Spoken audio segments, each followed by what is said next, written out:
In a world where Carolina Panthers fans have an insatiable thirst for Panthers news and opinions, only one podcast roars ferociously.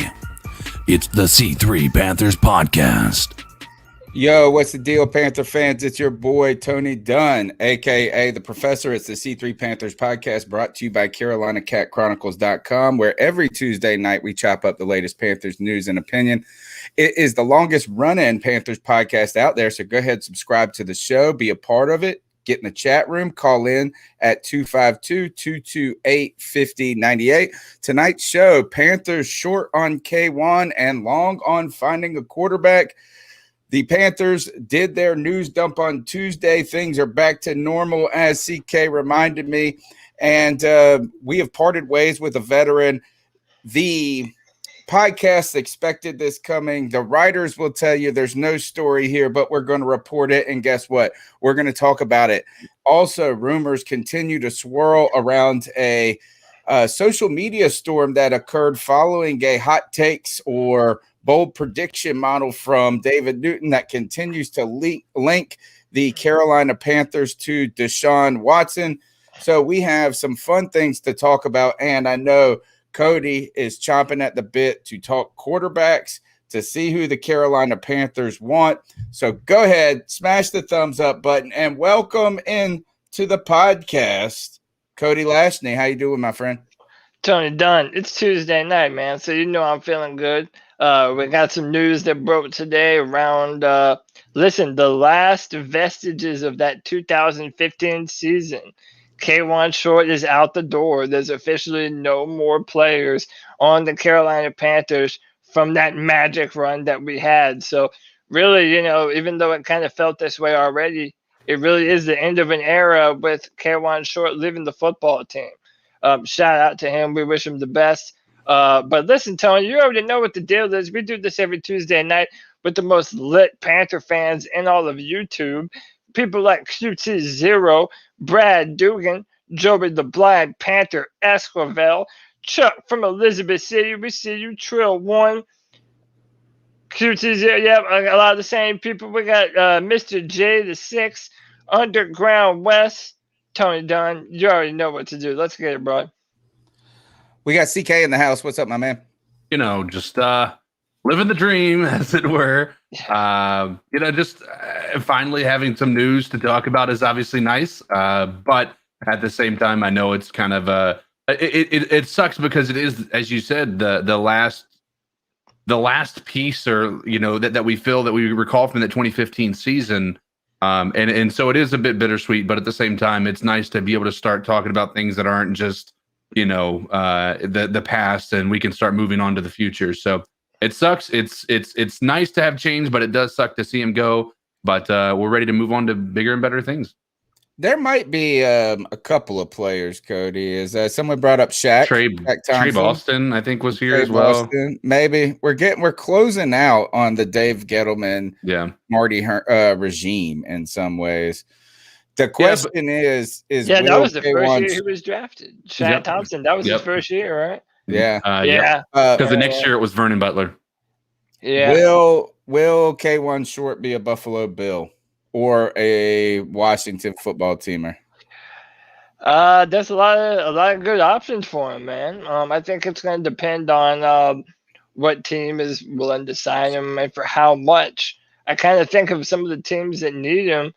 I don't know. I think this is one of those players that seems like they can go in division. Yeah. Like maybe he could end up on the Saints or even the Tampa Bay Buccaneers, or if they don't sign the Ndamukong Suh. Who Ted Ginn did that, right? He was on the Panthers and then he went to New Orleans. I can kind of see that happen. I think everyone kind of hopes that it goes to Buffalo, just because a lot of the Panthers defensive players have a good go of things with Sean McDermott. They seem to have success in his system. So I don't know, man. Look, shout out to Kawaan. He's been injured these past 2 years, and he hasn't really been able to do anything for us. So, I mean, this was in everybody's best interest. Now the Carolina Panthers are around $20 million in cap space.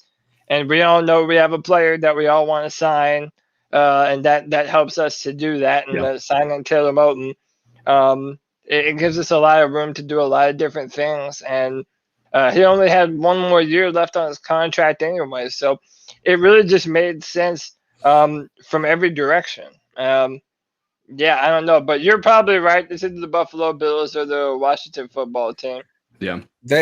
He was the 44th pick in the 2013 draft. He had 32 and a half sacks between 2013 and 2018. He was inactive twice in that period. It's been a different story since then, where he's had multiple shoulder injuries. And right when we needed him to be kind of the fixture and the leader of that defensive front is when injuries started to plague him. One of the things that I saw, and Jonathan Jones had tweeted this earlier, it says this, Kawaan Shorts. No, this isn't the tweet. He talked about this as how many pressures that he had. Like he led that, like he was in the top, 3 of defensive tackles in that 2013 to 2017 run, kind of before the injuries started setting in. He was a disruptor. He was the one that he was my love. Out of the two that we had is Kawaan Short and Star Latulele, both drafted that year. Mm-hmm. Star, the run stopper, not as sexy when it comes to the stat sheet. Kawaan Short and him together were a deadly combination. And ever since Star left, Kawaan, we just couldn't pair him with anybody, and the injuries continued to be a problem. This is according to PFF, the Panthers releasing defensive tackle Kawaan Short, 91.6 career Pro Football Focus grade, 6 among interior defensive linemen. And this will not be the only cut. You can go ahead and expect Stephen Weatherly, Justin Burris, perhaps Michael Pilardi next as the Carolina Panthers continue to free up some cap space. The sad thing about the Kawaan Short deal is even though it frees up about $9 million in cap space, there is still some dead. I think there's some significant dead money still on the contract. So the Panthers, I'll look those numbers up as we continue to talk, but the Panthers continue to be one of the world's best at paying people to not play football. And hopefully some of that money is going to come off the books this year for guys like Luke Kuechly and Matt Khalil, the one that really sticks in my craw. Yeah, we just stopped paying for Matt Khalil. Dude, that's that Marty Herney magic, man. When everybody was defending him, this was the GM over, maybe not Matt Khalil because that was Dave Gettleman, but there have been a lot of contracts signed by Marty Herney that have put us in salary cap hell, man. So hopefully our new GM can learn from the sins of our former general managers. I wanted to. Did you guys see this headline that Cam Newton wants to stop spending money on clothes? He wants to. What's that song? He wanted to stop spending. He wanted to stop spending millions of dollars on outfits that he'll only wear once. What's that song? Popping tags, popping collars, got 20 on it, and it's all about the guy going to basically the Goodwill and getting an outfit for the night. That is what Cam Newton says he's striving to do now. He's comfortable enough with his style. I saw even an image of him making his own hats now. Like he's making the hats. Like he got tired of paying that guy to make his hat. So now that's his new hobby, hat making. I mean, if you're Cam Newton and you're 32 years old, dude, I figured that's the next step for Cam, no matter what, man. I mean, if you're 30-something years old, even if you intend to play, another number of years, everyone has to be kind of looking at life after football. And I just always assumed Cam Newton would continue to do stuff in fashion. And that's what he's doing, man. Best of luck to him. Look, it's He's a bigger becoming pillar. a milliner. It's the term is a milliner if you make hats. What the fuck is a milliner? A hat maker. Oh, it's Like that's what they're like called. like a cobbler is a Oh, shoemaker. for shoes and a milliner. Oh, A okay. milliner. And the difference between a haberdasher and a milliner is that haberdasher is a person who sells small articles for sewing. A milliner is a manufacturer and designer of hats, aka Cam Newton. Some people are saying that money's getting tight now. Rumors are where discussion continues to surround him if where he will land going forward. But speaking of quarterbacks, it sounds like, and if you saw from the title of the show, it's a stock analogy, stock metaphor. We're short on a stock, like so. We're doing what Wall Street thinks we should do to GameStop, right? We're shorting K1 short. We're shorting K1, and we're long on the quarterback hunt. The Panthers have made it clear that the quarterback is the priority. We talked about it last week, the interest in a guy like Matthew Stafford. Now, I've heard some talks about, not for the Carolina Panthers, but Marcus Mariota as an opportunity or potential quarterback. And then when you start to look at his contract, you're like, nope, you don't want nothing to do with no Marcus Mariota contract. And just like K1 Short, you know, a lot. I heard this. Somebody was saying, I'm sorry, I'm changing gears all over the place. I saw what someone talking about. They tweeted me. It was a funny tweet, and it said something to the effect of, and while the Panthers release K1 Short, David Newton puts the finishing touches on his article on how to trade K1 Short. The idea behind that is that a lot of people had I saw the guy Cat Crave, and this is not, I'm not trying to knock on these guys. I mean, they're trying to find things to write about and talk about at this time. But you can't trade an aging guy who has injuries and is getting paid a ton. Right? That's the problem. The contract is the problem. The player's not the problem. All of a sudden, the K1 Short becomes an intriguing free agent signing on a team that has some firepower already, that's looking to give some rotation, get, you know, some leaders, you know, some veteran experience. I saw someone talking about the Kansas City Chiefs potentially being a landing spot for camera froze, Tony. Yeah, my camera froze. Oh, there you are. Hopefully I'm back. But Kansas City Chiefs being a potential landing spot for a guy like K1. And you got to know this is that he's made his money already, right? K1 signed the big deal. He's done what all football players hope to do. Right now, he's trying to sign a 1-year deal if he thinks he's got more gas in the tank, and hopefully leverage that into like a 2 or 3 year deal after that.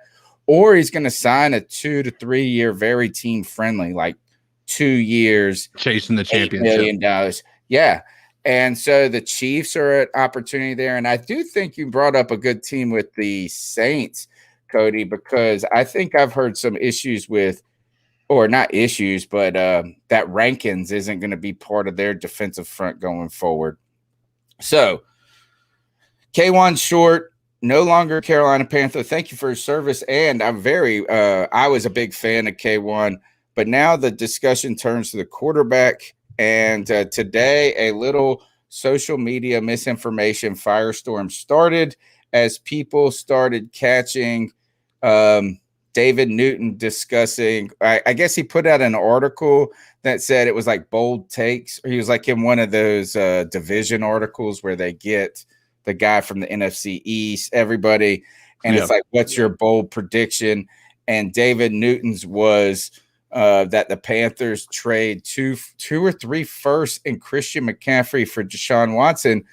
But then people started trying to pick it up like it was an offer that was already made. So again, we circle back to David Newton at the heart of misreporting. And this was not really on him. This is on social media just running amok, you know, but continued murmurs of Deshaun Watson. Are we out of the running? Because I've been listening to Texan podcasts, bro, And a lot of them are talking a straight up switch almost for Russell Wilson. I don't think he's moving. I just want to say this. How dare anyone believe anything connected to David Newton? Like, as soon as I saw David Newton, I was like, did we lose Tony all of a sudden? I guess. There he is. There he is. I'm trying to get my. I'm trying. Keep going. I'm just trying to get my. All right, man. I didn't know what was happening, man. You took me by surprise. No, shame on anyone for thinking that David Newton was connected to anything newsworthy, right? It doesn't matter that he was taken out of context. You know, anytime I see anything from David Newton, my mind just pushes it to the back and keeps it moving. I'm just going to be honest with you.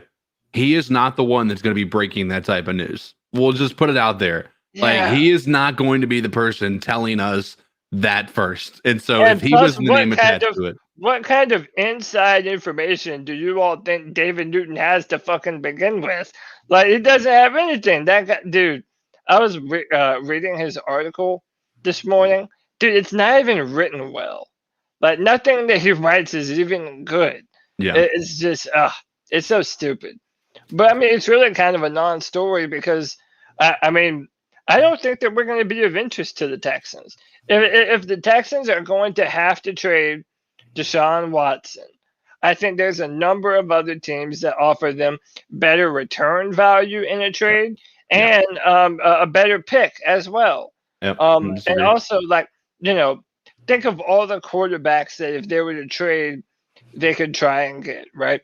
They could either get Sam Darnold, Tua Tagovailoa, you know what, maybe like I don't know who's ahead of us, Carson Wentz, like whatever. You would pick all of those dudes before you pick Teddy Bridgewater, and then a lot of it was saying, you know, trading our best player, Christian McCaffrey, for Deshaun Watson, and that is the dumbest shit in the world, bro.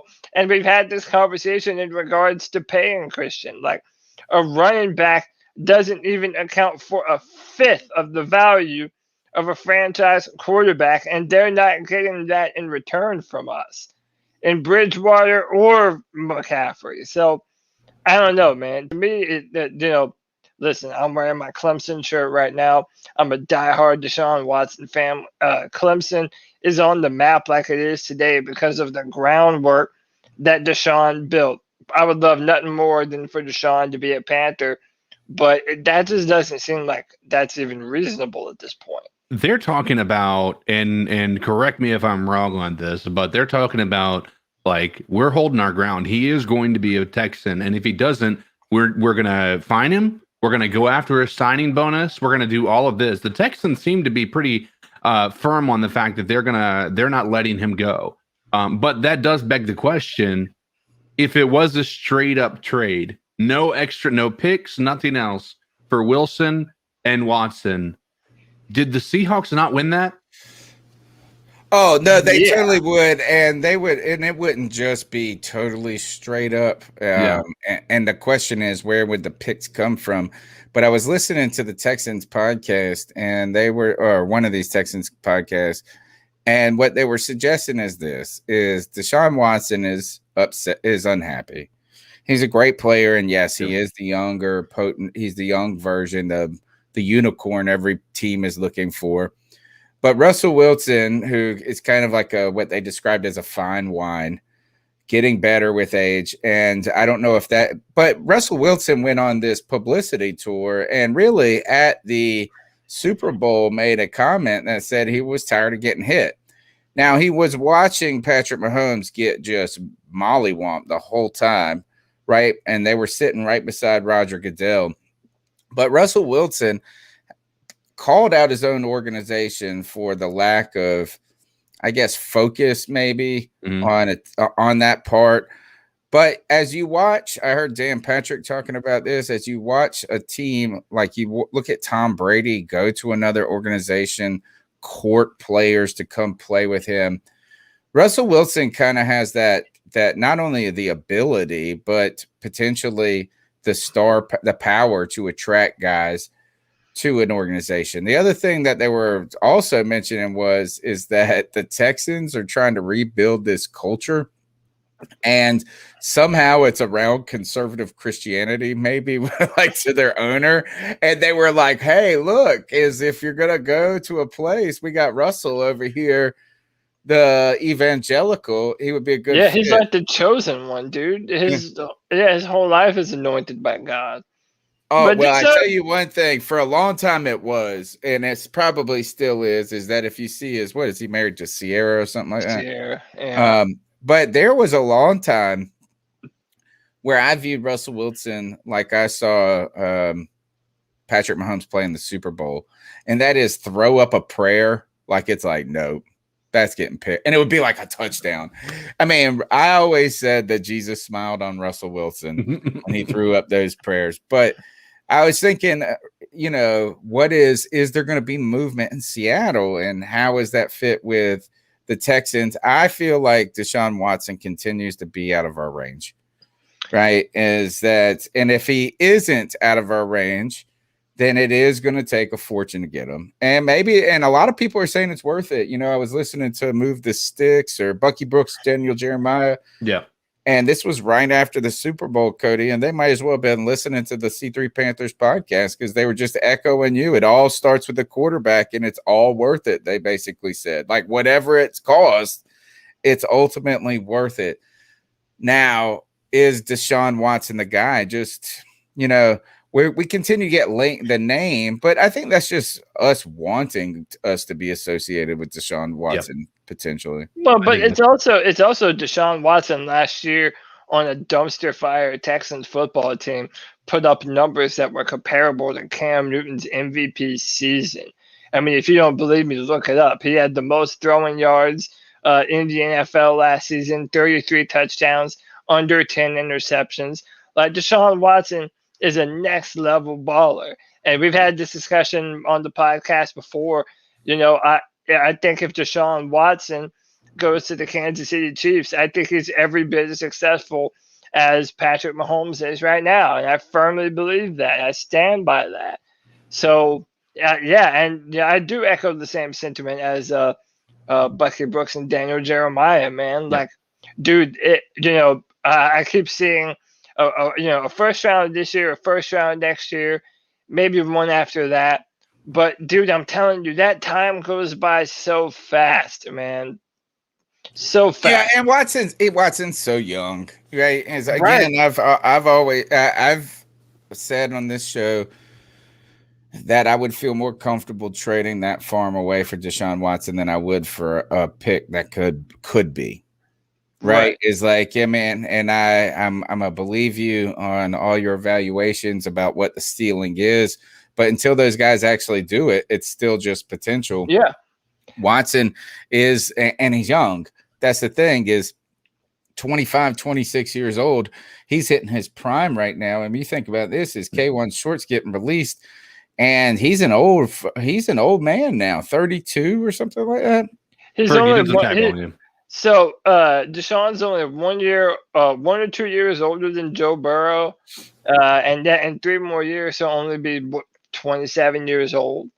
Like, dude, that's, you know, the prospect of having Deshaun for the next 10 or 15 years would be worth it. But I think what we have to ask right now is what's more reasonable for us.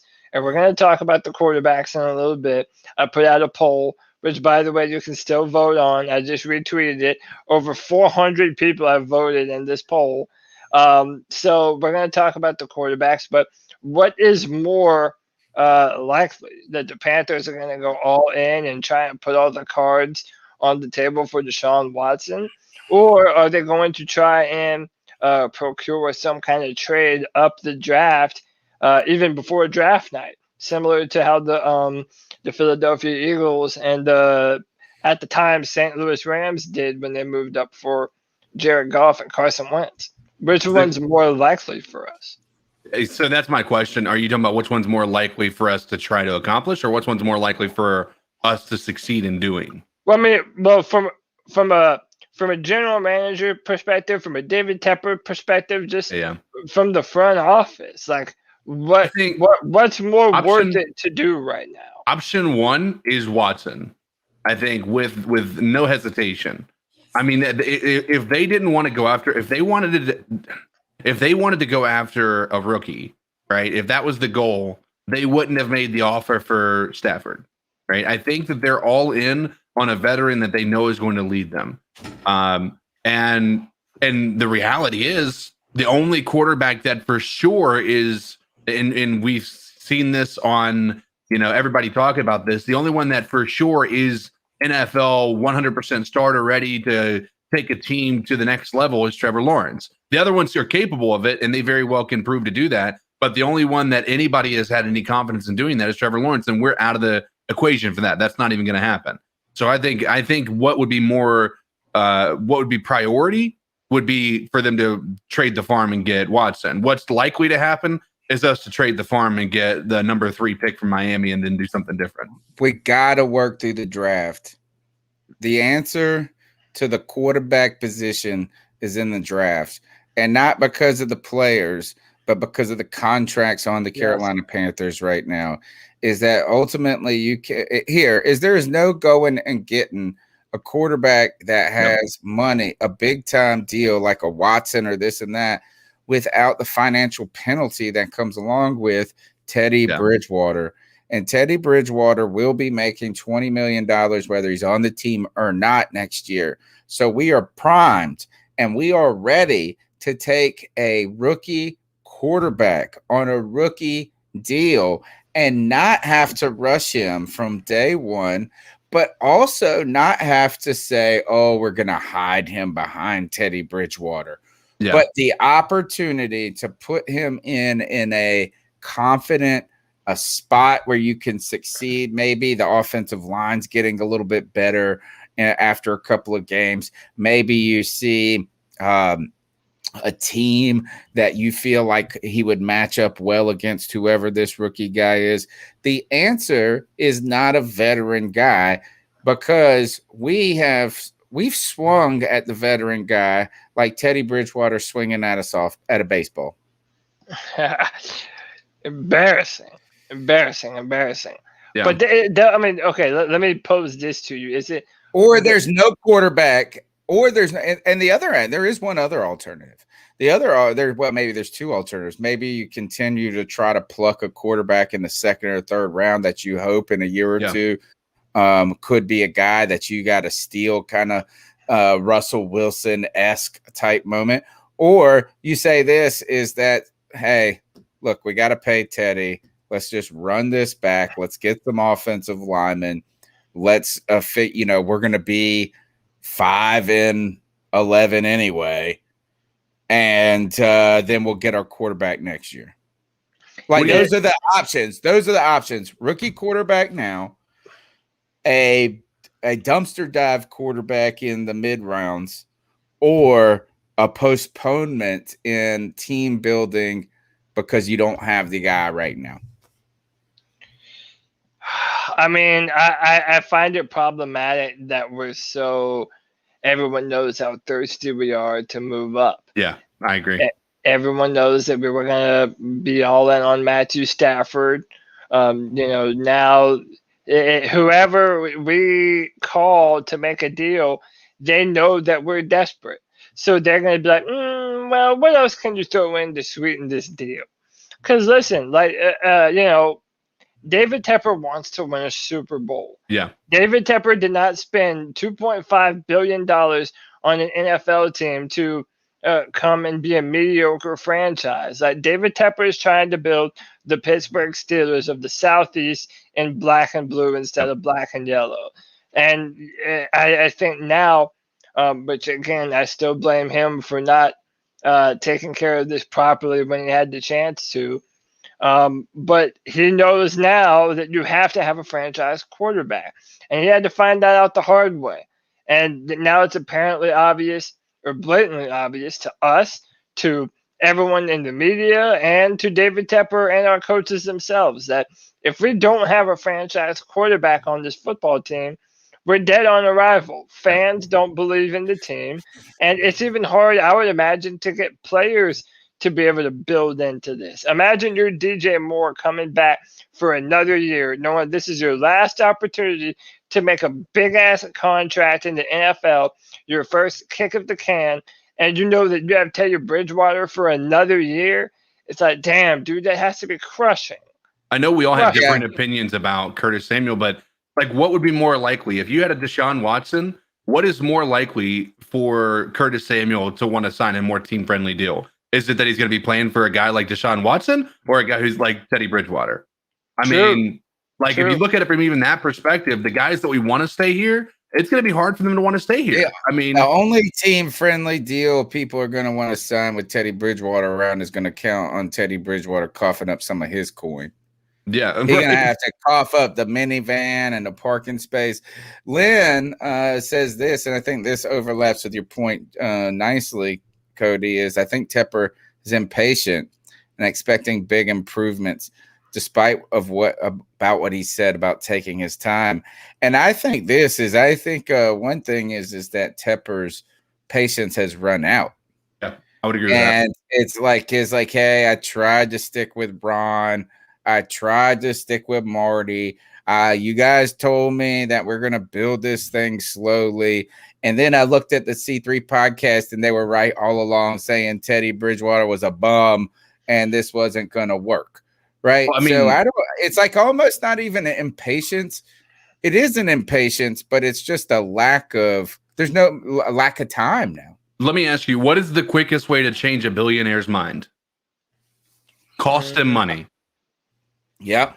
And when you are an owner of a franchise that hasn't had a winning season since you took over, you're basically right there. You're gonna lose sales. I mean, we're already in the midst of a bad a down revenue year because of the coronavirus. I mean, you add everything else into that. I mean, listen, if I'm David Tepper, I don't care what I said or how patient I want to be. I mean, when that happens, and then you see the quarterback turnover that's going to happen. I mean, this is the most turnover you're going to see in the NFL, I think, in a long time, at least from a quarterback standpoint. And so if we're not in on it, we could be setting, again, like, Cody says, we could be setting our franchise back 10 years. I just don't see how a free agent signing helps move the needle in the slightest, right? Is that, if anything, I feel like a free agent signing, and I think this was the argument that you guys made against Stafford, or we all kind of made against Stafford, is not whether or not, if we want to argue whether Stafford is a better quarterback than Jared Goff or if Stafford's a better quarterback than Teddy Bridgewater, then that's an easy discussion to have. Yeah. Right. But is that quarterback got the window for you to win and make your team better at a price that is reasonable for what you got right now? And that's when I look around the league, the only thing I could see is that the only way we're going to find a quarterback that's not in the draft at this moment is going to be a guy who's been discarded, who has been forgotten, who needs a second chance. And then you get him kind of like a Ryan Tannehill type project, to where you get a year of discount, maybe even 2 years of discount, and then they're going to be trying to either leave or get paid. That's why I'm going back to this, guys, is it's either now or it's just like, get ready, fasten your seatbelt, folks. This is going to be another year or two before we even start to see the plan come together. That's the thing, is once you get the quarterback, doesn't mean all of a sudden you're going to go out and win 10 games, but at least you can start building the plan. It's so, David Tepper, I feel like he wants what he can't have, because he wants to win right now. And the easiest road for him and this football team to be able to do that is Deshaun Watson. I agree with you. Like, there are very few free agent quarterback prospects out there that really do it for me. Like, there's really only two names that I'd be happy with the Panthers signing, and that's Deshaun Watson and Russell Wilson. I really don't think we have a good shot at either of them. Yeah. But the reason why I know David Tepper probably does prefer an established quarterback over a draft quarterback is because the point that you all just made. Imagine, Curtis Samuel, wanting to stay here and taking a pay cut to come and have Deshaun play with them. Hey, then imagine you're another free agent receiver out there. I'll just pull out a name, Chris Godwin, right? Now all of a sudden you won a Super Bowl in Tampa Bay, but now Deshaun's up there in Carolina. Hey, come in division. Whenever you have a badass baller quarterback, people come to want to play with that guy. And if we're able to manage our cap space accordingly and get some dollars off the book and make some money to sign some players to build a football team and draft well, like Deshaun Watson is the best answer that David Tepper could give to the fan base right now, especially after we've been spurned with the whole Cam Newton situation and how they let him go. Like that would immediately ingratiate him to all the fans that are still pissed off about how they did Cam and even who they replaced him with in Teddy fucking Midwater. So it's not going to happen though. Is Deshaun Watson is not coming to Carolina. I don't think that we. And I just think that the 8th pick is not enough of a launching point. Now, let's go ahead and jump into one cat call, and then we'll talk some quarterbacks. All right, we'll keep this show moving. The number's 252-228-5098. Be a part of the longest running Panthers podcast. We're in our 9th season. It's this is season 21.2, and it's by the year 21. Episode 2. Be a part of the show. Thumbs up. Guess what's free? Subscribing, sharing, smashing the thumbs up. That's all we need from you. Be a part of the community. Let's see what you guys got to say. What are your thoughts on catcalling? Yeah, it's pretty. You shouldn't do that to somebody. And how did that make you feel? Very uncomfortable. So how do you think catcalling makes the person feel? It feels good, like.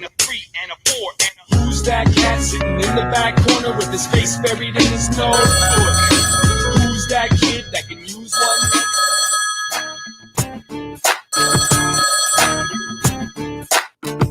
Still C3, your boy, Josh from Mass.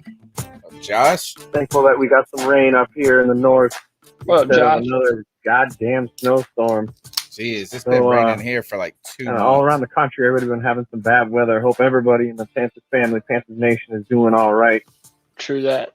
That aside, we released KK, and I mean, I wasn't surprised. This is a cut that I think a lot of us foresaw.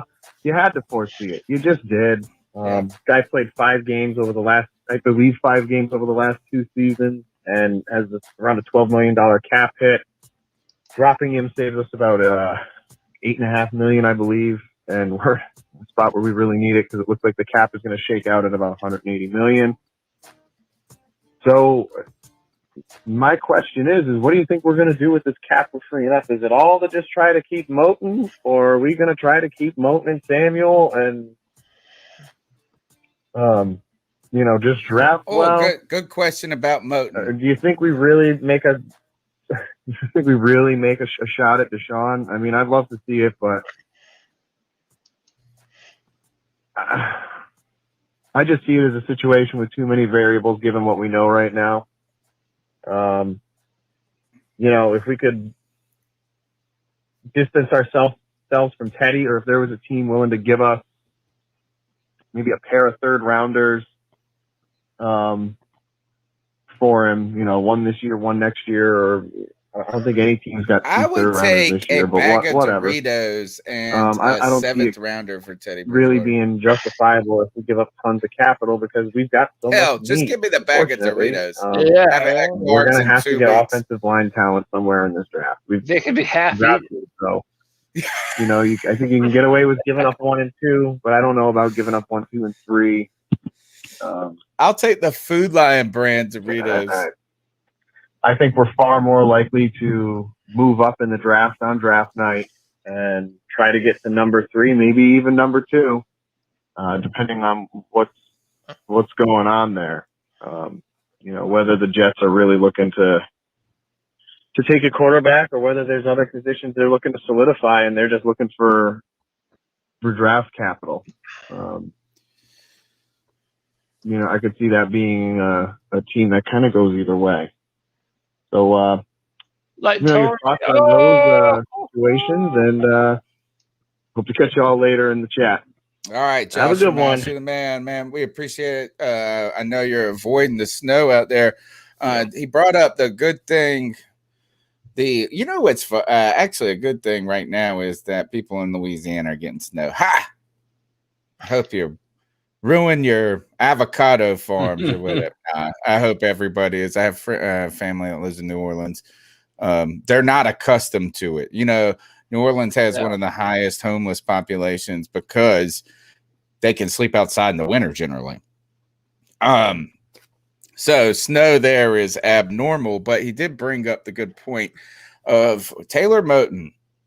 Lynn in the chat says, tag Taylor Moton, and that is where the news that I have been hearing the Panthers are trending more and more. We have not heard talks about them in talks.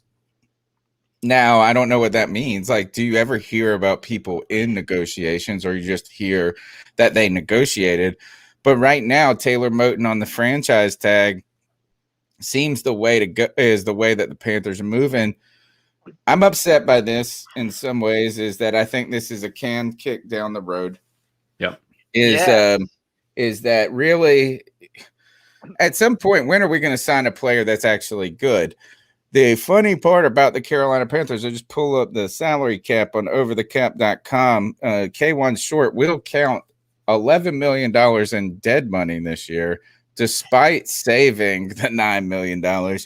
Luke Kuechly still at another $7 million. How the hell are we paying Graham Gano still $1.5 million in dead money? I don't understand this, but listen to this. Cody has come on this podcast and told us how the biggest mistake the Carolina Panthers did was pay Christian McCaffrey. But you know what the funny part about this is, Cody? He's the third highest paid player. He's the third biggest one against the cap. He ain't even close. Teddy Bridgewater. Any guess on who the number 2 against the cap on the current Carolina Panthers team is? Against the cap? Like who's? Hold on, I want to guess this because I know I'm just not missing it. Matt, it's not no. It's You want a hint? No more. You want a hint? Defense or offense? No, Defense. yeah, it's Shaq Thompson. Yes, it's Shaq Thompson. Now think about this. Our largest cap hits right now, or just salaries: Teddy Bridgewater, Shaq Thompson, Christian McCaffrey, Robbie Anderson. All players that are vastly overpaid. Robbie is right. Look, actually, these guys are getting, though, Christian McCaffrey and Robbie Anderson are getting paid what they deserve. Robbie, no, dude, whatever. $12 million. $12 million. No, whatever. No, let's Robbie go pick another. whatever. No, you could go here. We'll go. That's fine. Is like you don't gotta love them, but what I'm just saying is we could get some other receiver for like $9 million who's not even in the same class.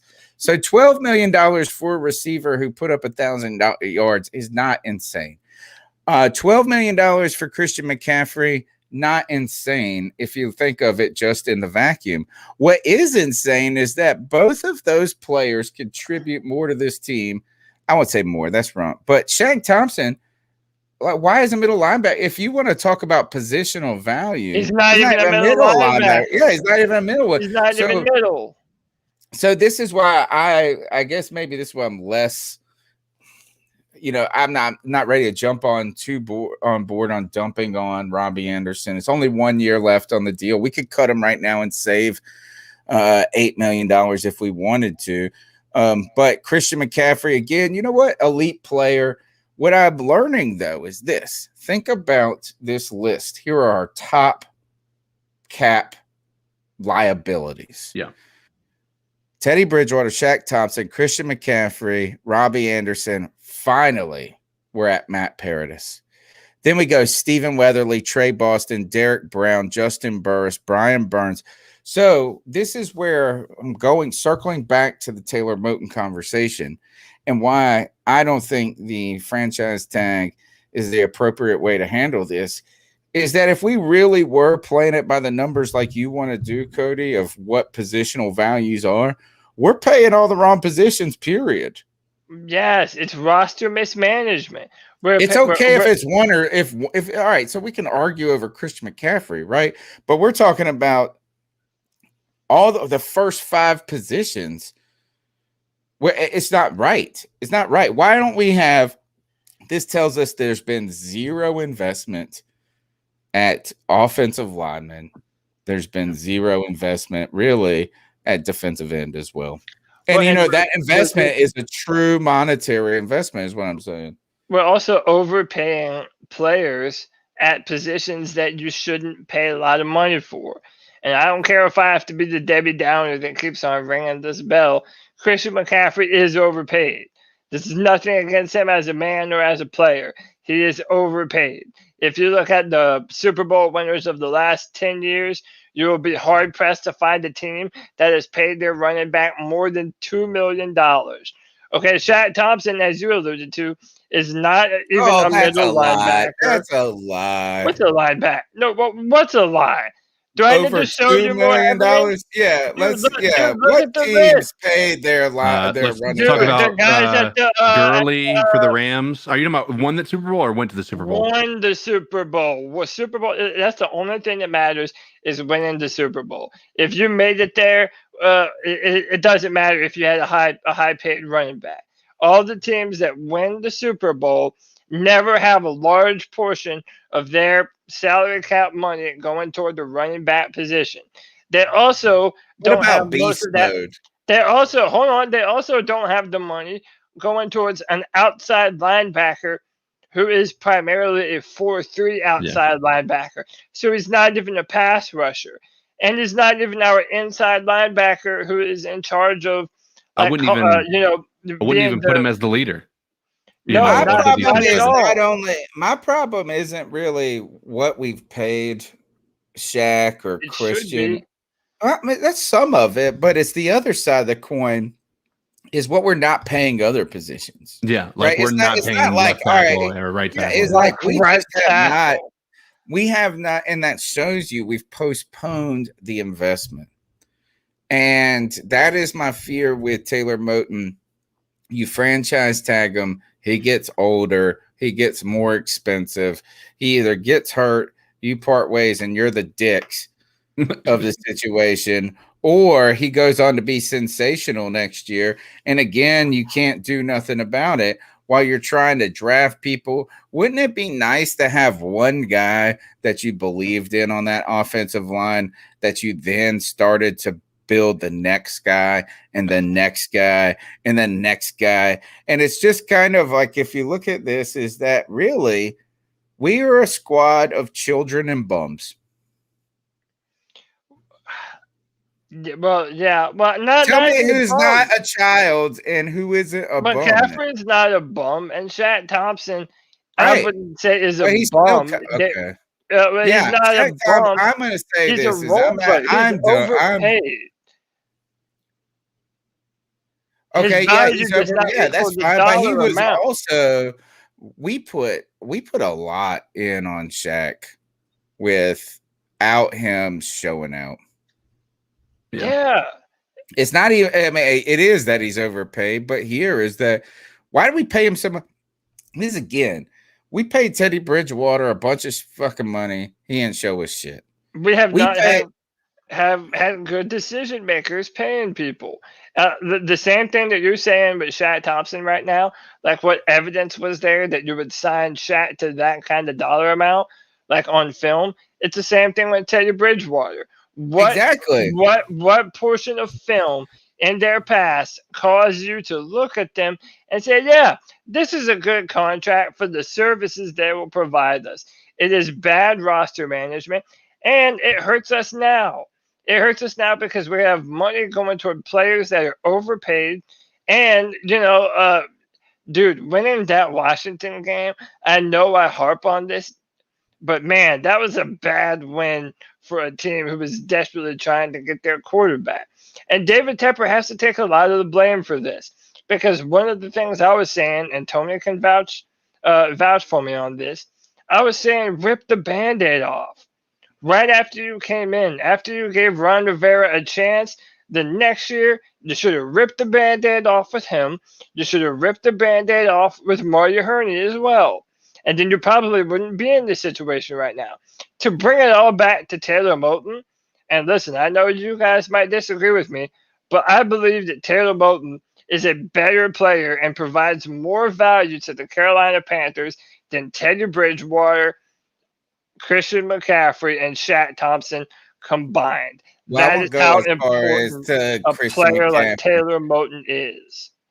I We need do to pay think him. this is that Lynn says, so what are we talking about doing then? What do you do if do you let him walk? No, you don't. You don't even franchise him. You extend him. Just pay him. And she then says, at what amount?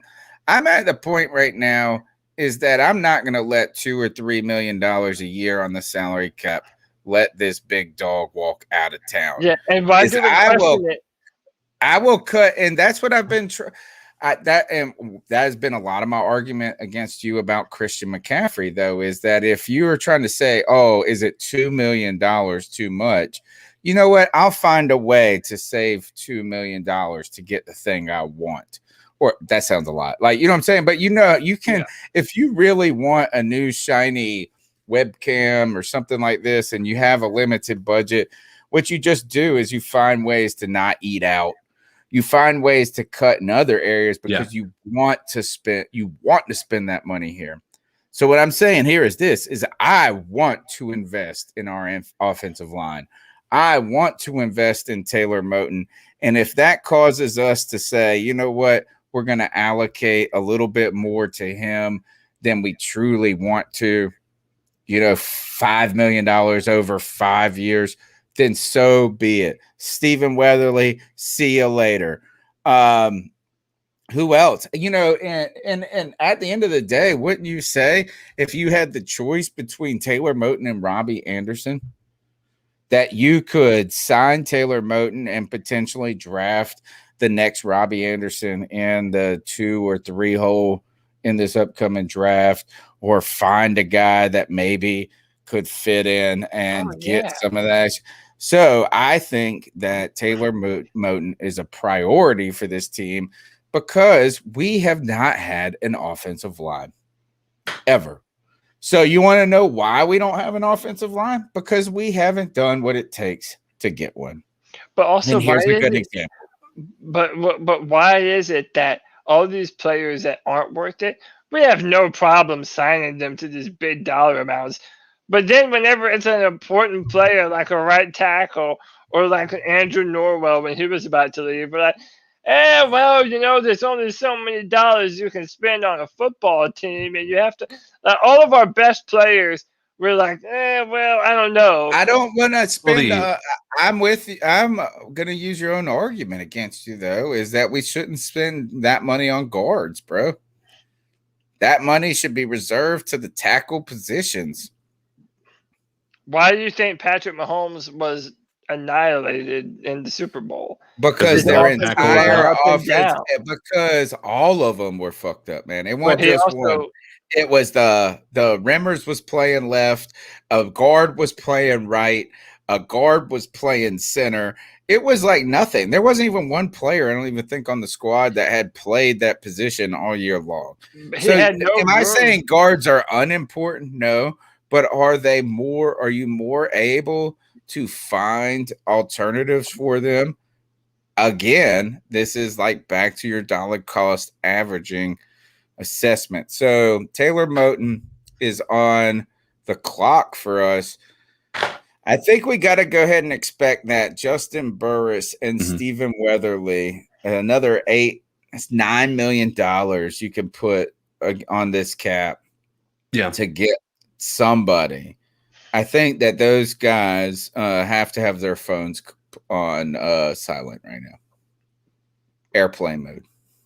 But then if we cut them, who do we have behind them?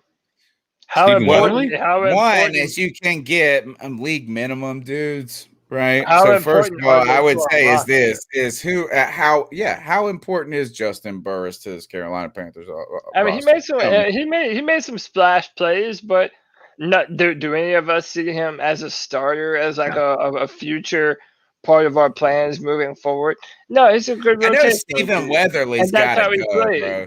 Stephen Weatherly saves us almost $6 million, and he played like 8 minutes last year. And I like the guy. Like, I like his goggles he plays with. He's super nerdy and smart. He's got this beautiful family. You thought he was going to be coming from Minnesota and finally getting his opportunity. Got like a little finger injury. Done. He's a glass blower too. Did you know that?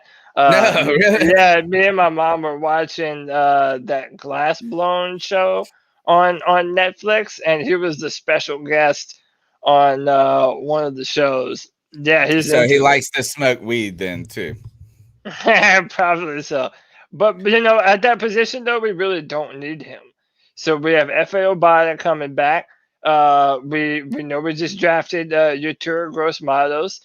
We have Christian Miller for 5 cents. So Christian Miller opted out last season because of COVID. He's a guy that I was really high on coming out of Alabama. Marquise Haynes is getting paid $1 million. That's it. Yeah, so we really have rotational guys at that position. I mean, we really don't. I would say Justin Burris is more important right now than Stephen Weatherly, and I'm not. That's not an endorsement of Burris. That's just That's just from a position standpoint and where our roster is strong.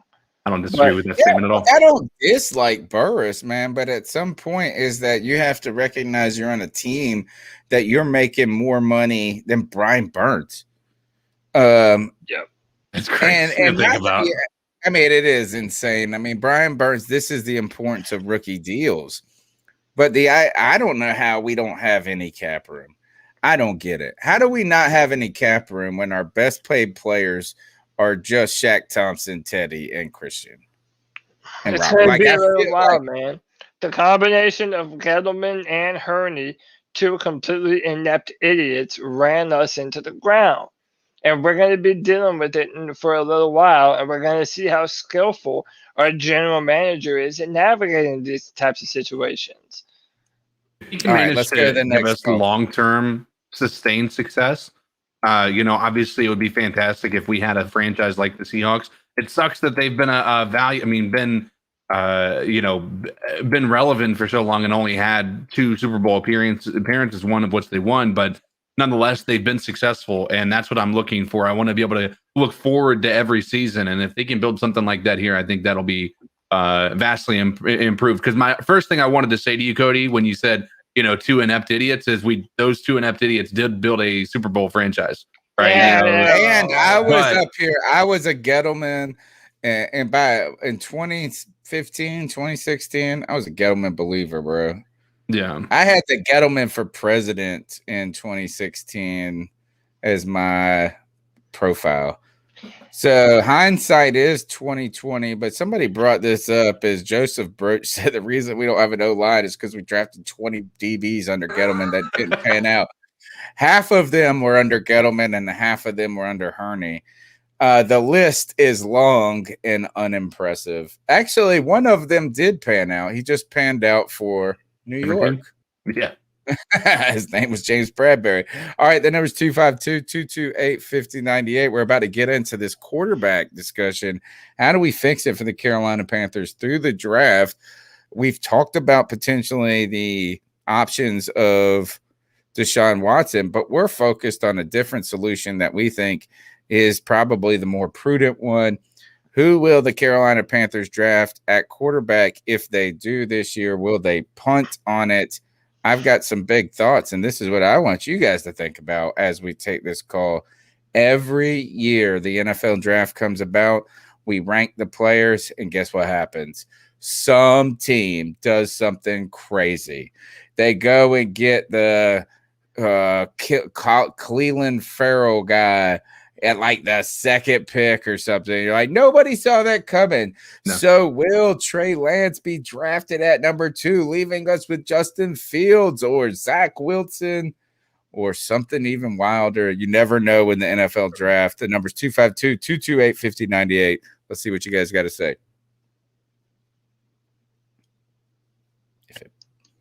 Hey, this is Tyler from Sprucebond. What's up, Tyler? Question for Cody. That's for you. What's up, bro? I'm going to go take a leak then. So, you guys are really high on Trey Lance. And you guys seem to be getting higher on Trey Lance just about every single week. So I guess my question is, how do you justify his extremely low completion percentage? I get that completion percentage can be an inflated stat, but at the same time, against some bigger competition, his completion percentage has been below 50%, and that's what worries me. That's why I also think that we're not going to draft Trey Lance, and I think more than likely you're going to see us draft Mac Jones. And I hate to say that, but with the coaching staff being so high on Mac Jones during the Senior Bowl and Matt Rule getting a close look at him, I really think the odds are pointing in the Mac Jones direction. Also, I've seen reports saying that, he can sit behind Bridgewater for a year because we can't waste that contract. And I don't see any team taking on that contract or wanting him as part of a trade deal, so we're kind of stuck there.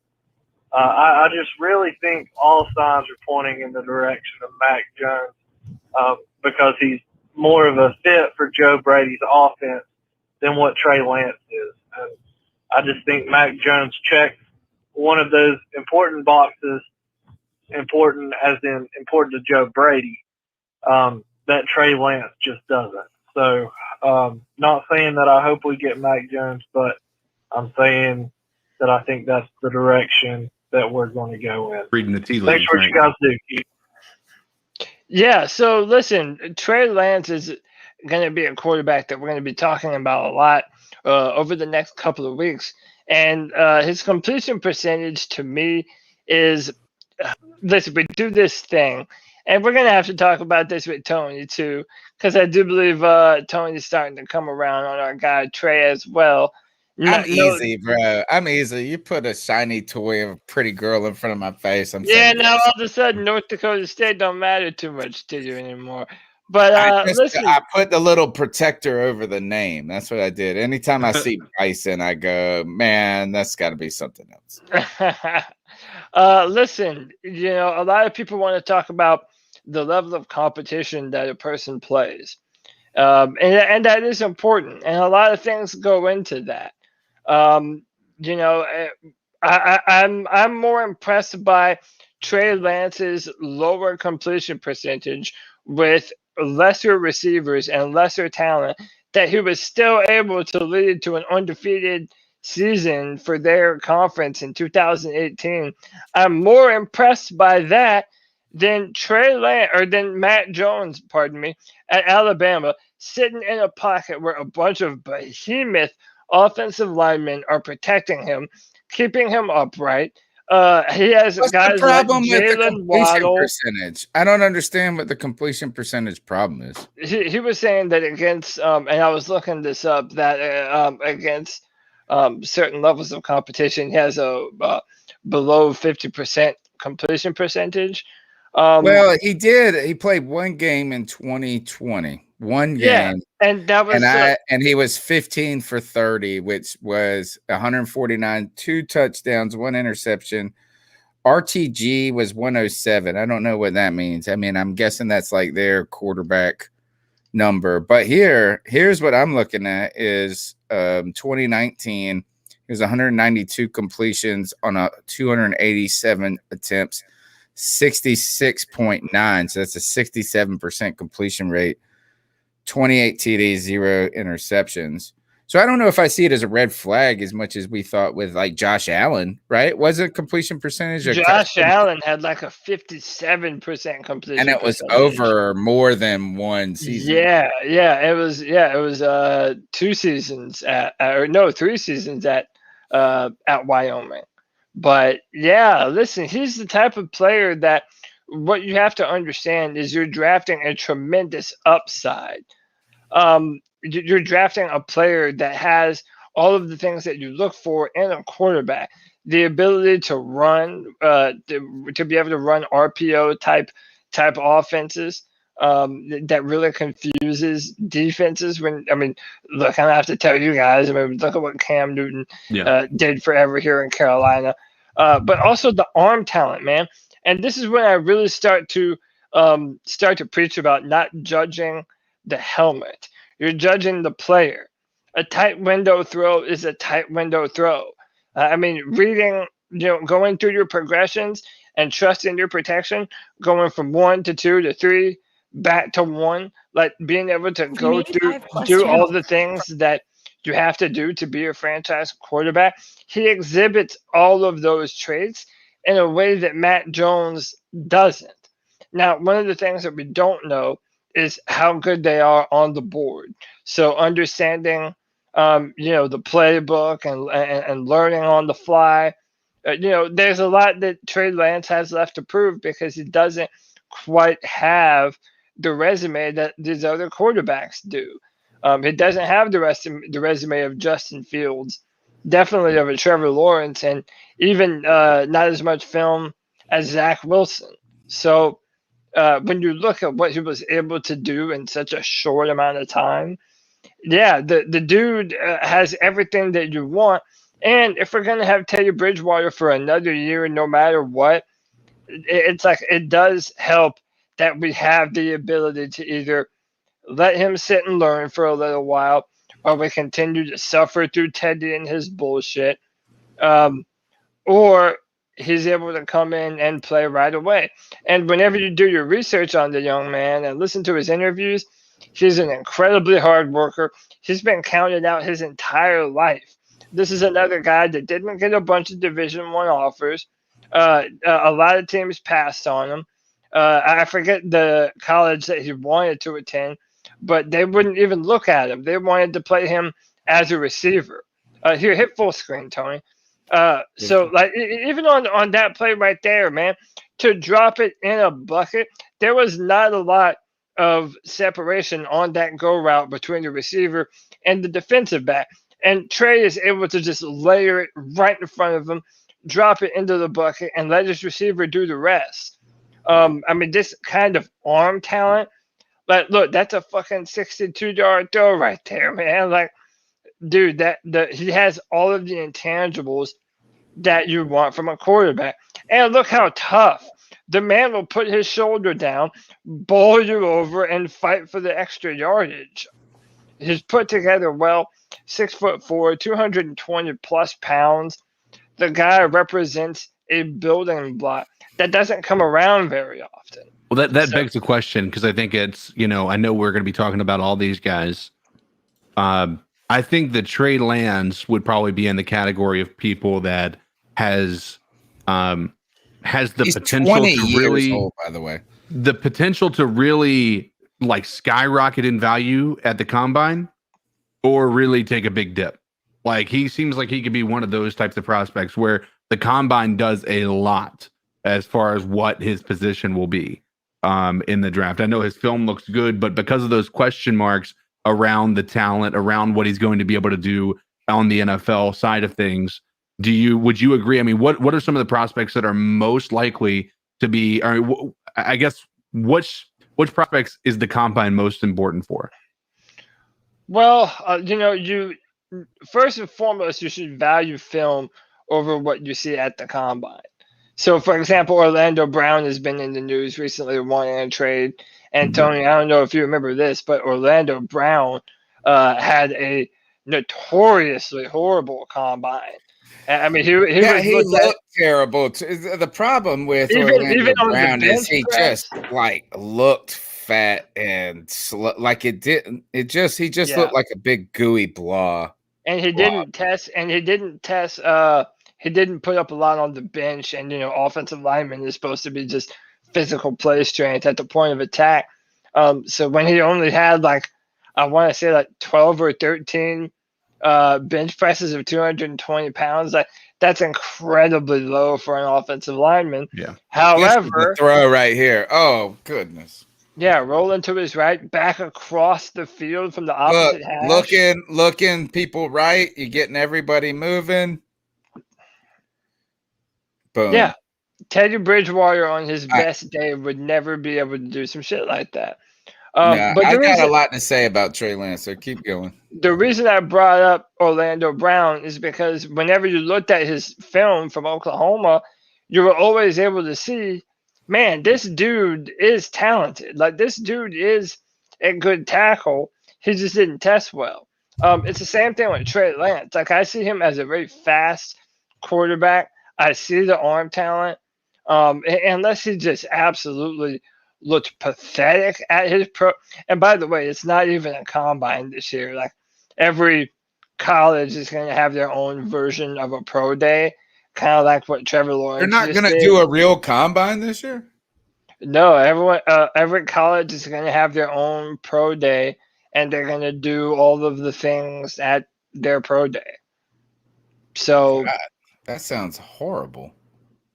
I mean, that's guys. the If you COVID want to world get we're me living in. less interested in the combine, you know how to do it. Not have it.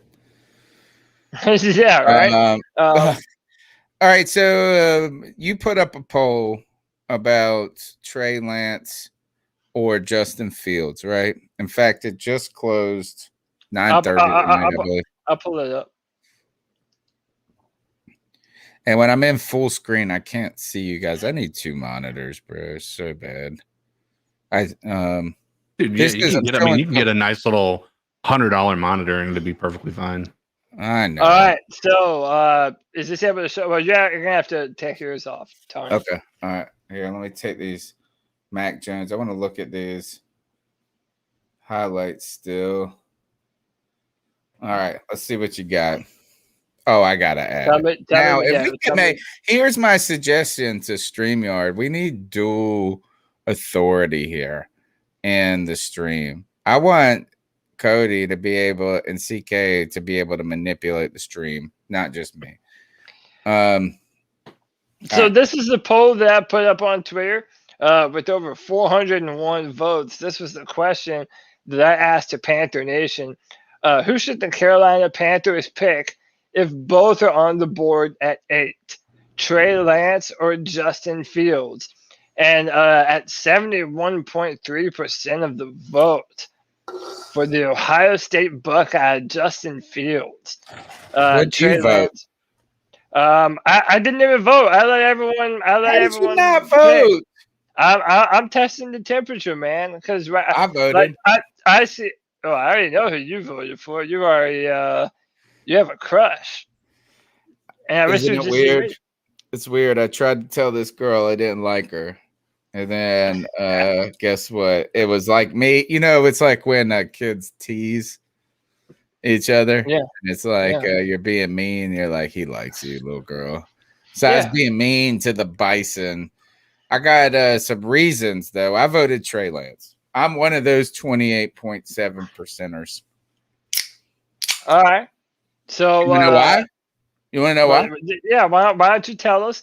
And then we'll ask CK who he would pick based off of what he knows, and then we'll read some of the comments that I promised that we'd read. All right. So when I have not watched a lot of film, right? Is I've seen Justin Fields play a couple of games live, not like I was there, but I watched them on television.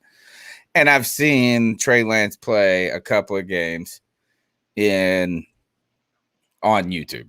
Now, I like this. Trey Lance, to me, is like they both have similar type body types to me. Body types. Trey Lance and Justin Fields, they look like I'm trying to think of who they resemble in the maybe Justin Herbert a little bit, maybe a Marcus Mariota figure. Like, what would you Who are you talking about? Build? Both of them, they look very similar in their builds to me. Kind of tall, like could grow into a man body, but also athletic looking. They are both very athletic. They're both Trey Lance, but not giant like Cam, right? It's like neither of them do you look at. Both of them I look at in this, and I would be maybe like a little bit of Lamar-ish. You know, is that like they can run, but you're hoping they don't get. No, I disagree. No, so especially when you see that Trey Lance video when he puts his shoulder down, like but Cam man, he's a big boy. He's but Trey Lance is not. Trey Lance is not thin. He's not a little dude. If you look at him, he's 6'4", 227. No, he's that's what I'm saying. Is that you're right. Is Justin Fields that much different though? Justin Fields is probably Justin Fields is 6'3". He was in the 230s, but now he is in that 220-pound range. Physically, I would Very similar body types. Well, I Similar would compare Justin Fields more to a Deshaun Watson in a body type, and I would compare Trey Lance more what, to Aaron Rodgers? Well, no, more like a. I mean, I really do see a lot of Josh Allen in him. I mean, he really does have a crazy arm. He's around the same height, that 6'4", 6'5" type. Dude, Cam Newton was 6'5", and Trey Lance is 6'4". You know, he doesn't get hurt. Right.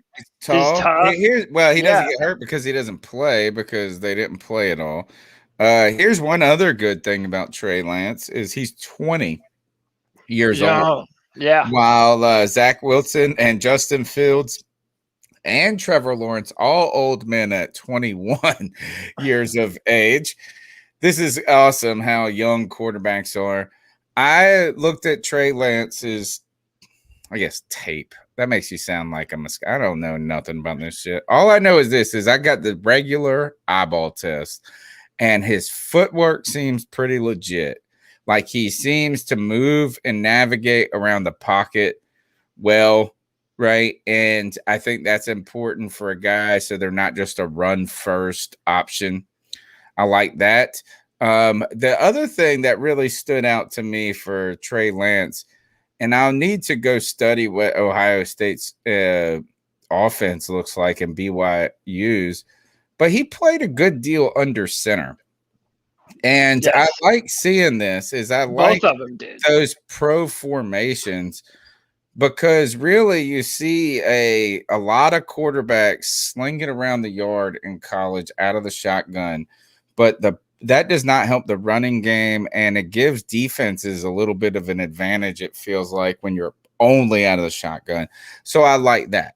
I think that he is I think he checks the boxes of potential. I think he is more what could be. Justin Fields is a little bit more now. And Zach Wilson, out of those three, is like kind of the safer, we're used to this type of quarterback a little bit more. I mean, I don't know. No, I mean, if I'm ranking them right now, I haven't put out my official rankings. That's still a little way down the road. But right now, I would put Trevor Lawrence number 1 and Zach Wilson number 2. Zach Wilson. And who's number 3? Incredible this year. You tell me who number 3 is. Right now, I have to give it to the resume that I feel deserves it the most. And just narrowly right now, I would have Justin Fields just a little bit ahead. That does not mean that I don't have my own personal trepidations with Justin Fields. Potential? What about ceiling? Well, do you put him ahead because of his resume, what he's done, and the Power 5 spirit that he's been in? Or do you look at Trey Lance could be the guy that scouts are saying, this is the dude who makes me the genius. And I think that there's more of a risk with Trey Lance, but I think that the upside is higher maybe for him and Zach Wilson. And my buddies on Play Like a Jet podcast, they put out a podcast and story yesterday or today about how Trey Lance actually fits the Jet scheme the best. That's what I was trying to circle back to, is that on draft day, somebody always does something silly or against what we think. Maybe a Fields or a Lance goes above a Wilson or something like that. Maybe Lance falls to 8. These are questions these are things that could happen. Yeah, they definitely could happen. I would say that Justin Fields has a higher floor. I would say that Trey Lance probably over time has the potential to have a higher ceiling. But that said, though, but I also don't want to short sell Justin Fields either, because you have to understand that him and Trevor Lawrence have been neck and neck since they were in high school as these highly touted quarterbacks that have won everywhere they've been. In high school, Justin Fields was winning games and putting up numbers and doing all kinds of crazy shit. He wasn't able to start at Georgia, but the minute that he takes the field at Ohio State, and yeah, they have a ton of talent, but so what? So does Alabama and Clemson and LSU and all these other places. So the minute he stepped foot on the field for them, he was as advertised. He has a live arm. One of his longest downfield throws was a 61-yard bomb against my Clemson Tigers, no less. Putting it right out in front of people. He is very mobile. I mean, his legs are a real weapon. He is incredibly nimble. He also has relations to Cam Newton. He's been at a lot of Cam Newton 7-on-7 competitions throughout the year. Cam Newton has been in videos telling all the college teams that they need to sign Justin Fields. So they're kind of buddies and boys. And a lot of people, I think in Panther Nation, kind of see that as passing the baton from Cam Newton to his protege in Justin Fields. I don't care about that one bit. That's not influencing my perspective at all. It doesn't, but to some people it does. Stuff like that does kind of matter, and they do have a similar play style and how they throw the football. But as a runner, people try and compare them. But my real problem with Justin Fields is even though he has never missed a game due to injury, he has been hurt a lot. I mean, he was hurt last year against Clemson in the semifinal. One of our linebackers damn near broke his rib this year. In high school, he had to have a surgery on his throwing hand on one of his fingers. So I'm always of the mindset that if you're hurt in high school and college, that probably doesn't get better as you move into the pros. Other than that, that's my only real trepidation with him. I think Justin Fields doesn't go through his reads sometimes quite as well. Like he'll get stuck up on one receiver and then not come off of him fast enough. But it's not all the time. And it's just little moments when the protection breaks down and he can kind of get flustered. I've seen that happen to Trevor Lawrence too. So again, I value his tape very high. I just worry about his injury history. But CK, did you want to chime in on this before I read some comments here? Like I think that what you've that's the perfect example of what we talk about. And Trey Lance again is at the height of the combine. I think will be a big part of what motivates teams to either put him above certain certain prospects or not. I don't think you're going to see a tremendous amount of movement with these guys, but I do think that you're right. I think Trey Lance has the potential to be that guy that's taking you to a level. I'm not going to sit here and say he's the potential to be Pat Mahomes, right? Nobody has the potential to be Pat Mahomes until they're Pat Mahomes. But he does have a higher ceiling, but there's also that fear of like, if he fizzles out, now we're setting our franchise back another 5 to 10 years. Whereas Fields is a safer bet. We know that he put him in a system that he can thrive in. He's going to do well. I'm the same. Last year, I said my concern for Tua was his injury history. My same thing with Fields this year. I voted for Fields just because I think the same thing, just the volatility that surrounds Trey Lance. We don't have enough evidence to show that he is, NFL ready. But, I think the combine can change a lot of our minds. Cody, you got a new fan. Lynn is a fan of yours and your analysis you bring. Can we also talk about, and I don't mean to take away from Lynn's comment there, but can we talk? I love her. We didn't talk about at all the fact that Miami has made a commitment to Tua. How? Have they? Really? Yeah, they've said that they're committed to the development of Tua at this point, which is why in all the mock drafts you're not seeing Miami take a quarterback anymore. I also have seen some discussion too about the Atlanta Falcons having too many holes on their team to be able to devote their draft pick to a quarterback when they got one. Yeah. So this is where the draft day excitement comes in. And by the way, the C3 Panthers podcast every year does a live draft party where we watch the first round of the draft together, react to it. And this will be we started doing that maybe our second year. So this will be our 8th, I think, draft party, somewhere in there, 7 or 8. Is that there's always something bizarre that happens. And that's why I continue to say is like, watch Jacksonville take Trevor Lawrence. Watch the Jets take Trey Lance. And then someone trade in for Zach Wilson, and all of a sudden Justin Fields is there. You know what I mean? And I just like this is, I don't know. I think that Justin Fields feels safer, but I think that that's just a little bit because we're afraid.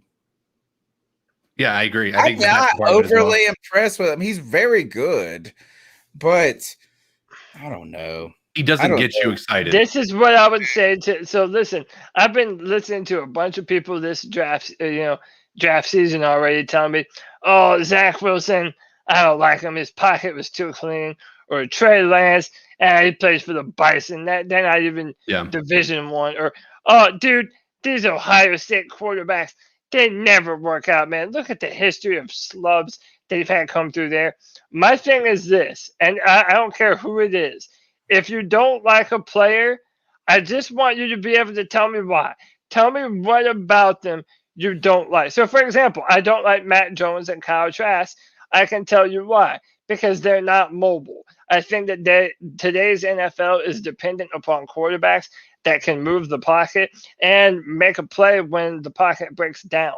Or survive when their offensive line is all hurt. Yeah, absolutely. To be able to make a play on their own and to be able to make tight window throws. I value that highly. And I do not see the mobility or the tight window throws from Kyle Trask. And Matt Jones, he has a good deep ball, but he also had a ton of wide open receivers at Alabama with a bunch of first round. Like Alabama has another 2 wide receivers that are going to go in the first round this year. And Devontae Smith and Jalen Walker. North Dakota State is also like the Alabama of their division. Yeah, and they were undefeated. And so he's got similar talent on their scale. I think what's fun is you guys were saying what you can tell me about who you like, who you don't like. One of my funny things is that I'm in like on my 3rd date now. Is that my first date was Zach Wilson. Like I already fell in love and got turned down because he has climbed the ranks of being, in my mind, what seems right now to be the consensus number 2. Yeah. Where going into this season before we saw anything, it was Fields. And I'm sitting there going, I could get this beautiful Zach Wilson. Is he a Jet? Is Zach Wilson a Jet? And he just looks like another Sam Darnold blonde. Have you seen, did you see Zach Wilson's mom's? Yeah, she's hot as hell. Yeah, she's good looking. I did see her. I watch. So, I treat quarterbacks. I treat all my evaluations a little bit different. I don't just watch film. You judge them based on how hot their mom is? Yeah, always. Their moms and their sisters and their girlfriends. Yeah, for sure. But what I always definitely try and do is listen to their interviews. Like I want to know a little bit about what motivates them, what their background is, what they come from, their level of emotional intelligence. Like all that stuff is really important for a quarterback. And that's why I'm sold on Zach Wilson and Trey Lance. I do think that they're great young guys. I think that they're motivated. They have a chip on their shoulder. They have something that they want to prove, and I see a bunch of that in Trey Lance, and I see that in Justin Fields also. A lot of these quarterbacks have a lot of these traits that we want. I wanted to hit on a few. Yeah, get to these comments. So my man TLS Panthers V2 Says Justin Fields because he has more experience. Him being an Ohio State quarterback and some small injury concerns are definitely flags. But he didn't just start one season in the FCS. So again, a lot of people still hold this sentiment that because he didn't play Division I football, that it's a gamble, and that they're not necessarily wrong. I just think there's some nuance to it. My man Ray says Justin Fields, he can make every throw inside or outside the structure. Like that, he can get good throws off without a clean pocket, as I alluded to. Almost He's like a good Deshaun. follow on Twitter, man. I like him. Yeah. That's Ray. right. Oh yeah, that's my man. That's my homie. Matt Jones is going to be better. Says Trap 2. There's G. Cavassier. G. Cavassier wants some Fields. Yeah, man. He says Fields. He says Fields reads the Fields better. Pun intended. My man Jay Tisdale says both of them. I'll roll with, but I'll take Fields because I know his intangibles. He can lead. Not saying Lance can't. I just don't know his intangibles. I gotta watch his interviews, and you already saw I posted an interview up for him to watch. I really enjoy listening to quarterback interviews, especially when they're breaking down their own film. I really enjoy that. One fan's opinion. UNC Navy 03 says 1 month ago I would have said Lance, but watching Fields more lately, it's clear he's more consistent and better at recognizing and manipulating defenses. And that was one of the things that I felt in watching Trey Lance's 2018 season. I was impressed with how calm he was and how well he knew the play. He never seemed to overwhelm. He never seemed to have a problem reading the defenses. And he didn't throw an interception. And I think that's where people kind of miss that. In 2018, my man didn't throw one interception. And he was chucking the ball downfield like Tony showed you earlier. Pantherholics podcast says, I'm giving Fields a slight edge because of his resume. But we can afford to keep Lance on the bench if he needs time to adjust. So there's another one, too. A lot of people are saying if you're going to what about this Trey Lance's Carson Wentz 2.0? What is your response to that? Me and him went back and forth, dude. It's such a lazy criticism. The only is it really? Reason, can we criticize? Why is he Carson Wentz just yet? Why is he making that comparison? So my thing is this: if you're gonna compare a player, tell me what's comparable about them. Don't just tell me that they were both quarterbacks for the Bison. Tell me both something big different. Arms, both mobile, both. I don't know. You tell me. What is the similarities?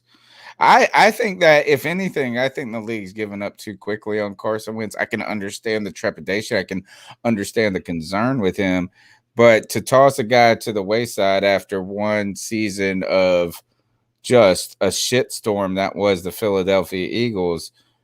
I mean, 2 years ago, people were saying this guy is like the best quarterback in the league. He had an MVP type of season when the Philadelphia Eagles went to the Super Bowl. I mean, that season, Nick Foles finished it out, but it was built on what Carson Wentz was able to do for him. So I agree with you. I kind of think that they're giving up on him a little too early, but I think it's a very lazy comparison. Like you're not one telling me all the reasons why Carson Wentz failed, and then telling me why Trey Lance represents those same types of qualities that you think are going to fail. It just doesn't make any sense. It's a lazy comparison. Our man Dev, Panther fan for L, says Lance by 1%. I feel like Trey has the potential to be a top 3 to 5 quarterback if he isn't rushed on the field. Then again, I feel like Fields will be around top 10 every year and probably can start week 1. Tough. All right, my question to you. All right, so I think that's the number one edge right there is who can start faster. Right. The question, I think, and I do think this is probably going to be a legitimate question for Trey Lance. Limited experience in college, Not only is it limited experience in college, it's not the best of the best. It's not the most advanced sports league in the world. Let's just say that. No. It's not the pros, right? So, is the curve? Are there concerns about the curve enough to put Fields over the top when it comes to that? Panthers are picking at number 8, and in some odd world, Trey Lance and Justin Fields are there. Cody Lashney, what are you doing? Don't put me on, really? A pussy. You put me on the spot right now. Yeah, I mean, you brought this crap up. Yeah, I did. Listen, I'm probably gonna say Trey Lance. Wow. And the reason, like, listen, I think the film and the overall body of work for Justin Fields is more impressive. And I do think Justin Fields has an incredible amount of physical talent to back it up. Like, it's not like conversations in the past where even Joe Burrow did all this incredible stuff, but the arm talent, he didn't have a big arm. I would say Justin probably has a bigger arm than Joe Burrow. But I think overall, even though Trey Lance hasn't played as much for as long, I think his upside, the potential that he has in him, I think is ridiculous. And as you mentioned, the biggest arm in this draft, Zach Wilson. Dude, it's tough, man. Like, are you ready to shit on Trevor Lawrence? Is Zach Wilson got better arm talent? No, I don't think. I'm not trying to get you to shit on him, but if we were just looking at, I don't think Trevor has the biggest pure arm talent in the draft, but still he has crazy arm. Man, sure. But it's between Trey Lance and Zach Wilson. Dude, both of them, they throw fucking missiles. But so does Trevor, man. Like, I'm not trying to take away from it. I'm just so does Justin Fields. Like, I don't want to be hyperbolic when I say that there are 4 potential franchise quarterbacks that all exhibit multiple different traits that a franchise quarterback must show. I'm not just trying to be generous and say all these guys are just great. This is a good quarterback class. Lynn asks who has the best pocket presence. Of the 4, if we're talking of the 4, Trevor, hands down. Hands down. Both. I like the way Trey Lance looks in the pocket. I do. Like, he is not just run first, dude. I'm telling you, that they show him running, but that's not his game. It's not like the game. It's part of his game, but his game is as a quarterback. I have to look at the other guys. So I put you on the spot. Trey Lance, Justin Fields are there. At the 8th pick, the Carolina Panthers, Tony Dunn's the GM, Kyle Pitts. Nope. Fuck that. I am not. Damn, you really had to change your heart, huh? No. You went from loving you North already Dakota got me. Yeah. Quarterback. Now you're wanting the tight end with the top. I'm starting to wonder, though, what happens? What do you do, Cody, if we're on here on draft night and the chips fall? Justin Fields is there. Trey Lance is there, and we pick Penei Sewell. What's his name? Sewell. What would you do? Yeah. Penei Sewell. Yeah. What do you do? Dude, I don't even. I almost don't. Would you be pissed? Would you be pissed if you passed on both of those guys? Yeah. They're that good. They're that good to get the best. Yes. But also, there is almost. Come dude, on. The Panthers are so the best tackle, bro. We could load up. We could get Moten. We could get Brown. We could get this guy, that guy. Bring them all in, and then plug in. Give Teddy Bridgewater 5 minutes to throw a 5-yard pass. No, it's quarterback after Teddy that we give a good pocket to. But again, man, whatever. Based on what I know, Let's go to the next call real quick. Well, Joey, hold on. Joey said he wants to You know, he has to go to Bay. He wants to know if he can play his call, if we can get the call in before he God. has to go. Special request. What's the last four? 5522. 5522. Dude, you know handicap people move to the front of the line, Tony. Come on. Don't pretend you don't know this. Stupid. That's funny. That's funny. All right. 5-2. There we go. Hey guys, it's Joey. I wanted to tell you about a crazy dream I had last night that's Panthers related. Oh God. This was hilarious. So I'm at Walmart. Every And Panther dream starts at Walmart. I'm doing something. I don't know what I'm doing. I can't remember.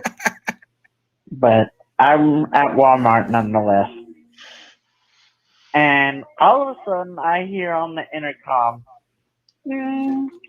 attention, if Teddy Bridgewater plays another snap for the Carolina Panthers, that is evidence that points to the existence of a deep state.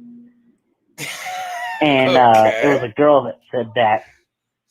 And so I immediately dropped what I was doing, went to the front, found the girl who said that, He reported made out to with her customer and service. said, wow. That took a turn. And the state thing, I guess she was talking about because Joe Brady handpicked Bridgewater. Bridgewater basically paid Brady, ended up making him think that he was an Olympic. But I guess that's what that means. Did he say anyway, an Olympic or a lip? Limp Wow. dick. He said limp dick, 100%. Oh, okay. I thought he said that he was an Olympic. I believe did him, not Joe. say it. First of all, the chat room is bringing all this up. I'm not talking about this. Y'all make fun of me. We make fun of you because you're the one that brings it up. Because it's real, bro. Like, how can you not bring it up? He's stuffed. Like the elephant in the room. No, bro, he's stuffed. You mean elephant trunk? It's not real. It's not real. I want to. Listen to this. I want to give my man Dexter Henderson. He sent me an email. Dexter Henderson. He sent me an email and said, "Hey, Professor, just wanted to congratulate you on the coming of the new season on the C3 Panthers podcast. I wanted to say a huge thanks for keeping me up to date on all the Panthers news over here in Manchester, England. Really hard to get the gossip over here. The fan base you have doesn't have to be gigantic for it to be successful, dude. The podcast is the real deal, and I love listening every week. Keep pounding, Tony. Best wishes, Dexter." Thank you, Dexter. First of all, is just thanks for taking the time to pound that email out, man. Keep pounding. Those small things make us, just because we get up here and we're just rapping with our friends, having a good time. And it's nice to know that that people enjoy like us in this community that we've been building, right? And on top of that is England plays strong for some American football. We always get some of the best people. I must have a little bit of English and Irish and something deep down in me. It's not just Italian. Wait, who are you laying with? Laying with? I ain't laying with nobody. You said you had an Irishman deep down inside you. Yeah. God. You did say that, to be fair. I just heard I don't. Oh, my gosh, y'all. I mean, you said it.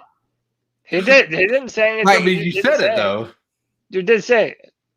That's something that you just said. And you did start it out by saying a little one. So, I mean, I guess. Yeah. I guess I wouldn't notice if he was there. Thank God he's not black Irish like Teddy. Could have been a fucking leprechaun.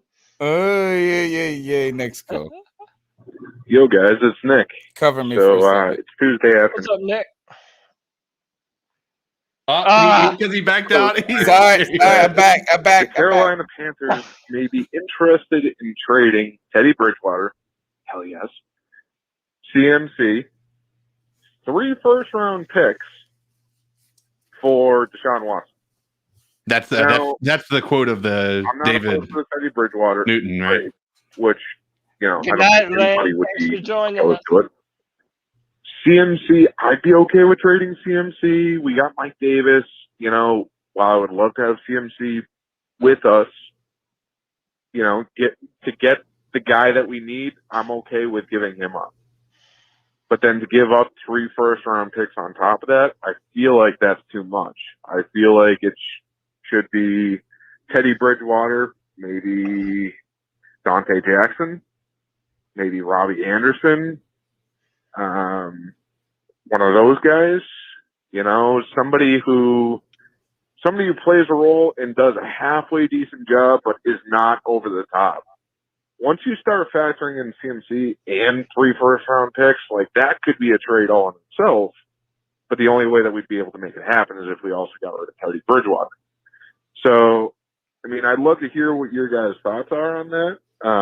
Maybe you guys can come up with another player that would be a good trade for it. Shaq Thompson. And the only way that I would be remotely okay with trading all of that for Deshaun would just be we would have to load up on weapons in the offseason. We would definitely have to get a couple of tight ends. And at least one of them would have to be a very good tight end. We would have to shore up the offensive line, which we already need to do anyways. But now, once you start talking about getting rid of one of our star running backs that is very easy to offload the ball to real fast to get the pressure off the quarterback, now we're just screwing ourselves. So would love to hear your guys' thoughts on that. And I got a nice uptick. I am icing up the entire media for not covering the Solar Winds hack back in December any more than for like a day or two. It is the largest hack in history, and not just in U.S. history, in global history. Okay, and on top of it, they hacked not only us, but a few other countries as well. Oh, was this been 2 on months, 60 and Minutes? there's been next to no coverage on it whatsoever. So ice up everyone in the media for not covering that. Love the show, guys, and keep pounding. It doesn't fit the narrative of what they want to talk about right now. So a couple of points to hit on. Well, I need to look that up. I have no idea what he was even talking about. The Solar Winds hack, a sophisticated malware campaign attributed to Russian intelligence, has affected local, state, and federal agencies in the U.S., addition to private companies, including Microsoft. The second group was likely using SolarWinds software to target organizations. So it's a type of software. Austin, Texas-based SolarWinds sells software that lets an organization see what's happening on its computer networks. In the Russia-attributed attack, hackers inserted malicious code into an update of the software. Oh, so this is awesome. Well, I won't say awesome. So what they did is they hacked a company that then works with like all of these other entities, arguably to see if you're like working from home virtually. Basically, Russia hacked the internet to find out that half of us are taking a nap while we're supposed to be working. Yeah, basically. To kind of hit on Nick's call a little more, he's talking about giving up Christian McCaffrey and 3 first-round picks, and that frankly he thinks it's a little bit too much.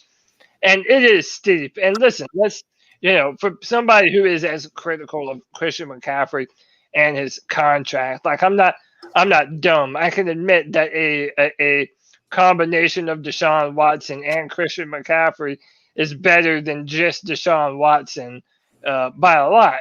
Christian McCaffrey is an incredible player. Again, to me, I would want to just offload the contracts. Like, he made the point of saying we would have to really invest on some weapons if it were going to go and get Deshaun. But, and again, call me the Clemson fan or whatever, knowing that you have a Travis Etienne who's probably going to be available at the top of round 2, that we could pick up, and is a receiver, and is a running back, and you're moving off of all that contract, all that money. That's why I've always been okay with McCaffrey being a part of it. But if we're going to add another player's contract to it, like CK, you mentioned Shaq Thompson. Yeah. But the thing that sucks is that we're already so thin at linebacker. And it's like to ship him out, he wasn't the root of our problems. He wasn't tremendous last year, but he's not a hindrance in our linebacker core like Tarir Whitehead was. Yeah, but the problem isn't what his skill level is. It's what we've just recently talked about, which is he is well overpaid. Right. And he might be more. I think we're almost saying he's better than average when he might not be. I think he's mediocre. Average. Yeah, I mean, I hate to be like that because I want all these guys to be awesome. I do too. I got like his that. jersey. We drafted him. I'm like, oh shit, we're gonna keep this damn linebacker trainer going. Gettleman knows what. I thought he was gonna be. You know what Dave Gettleman was trying to find with Shaq is what Jeremy Chin is right now. Yeah.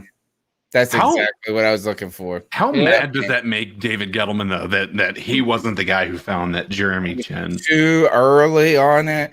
I don't even think he was too early on it. I think that we've talked about this ad nauseum on this podcast about Ron Rivera's resistance and hesitancy to putting in players. I think the other time, sometimes you're trying to play chess when everybody else is playing checkers. And think about this. We drafted Vernon Butler to kind of use his leverage against KK and whoever else it was, Star. We were trying to go, all right, we can keep doing this. We can keep letting this roll. We drafted Shaq with the idea we're going to replace Thomas Davis. And you know what? We didn't have the guts to just do it.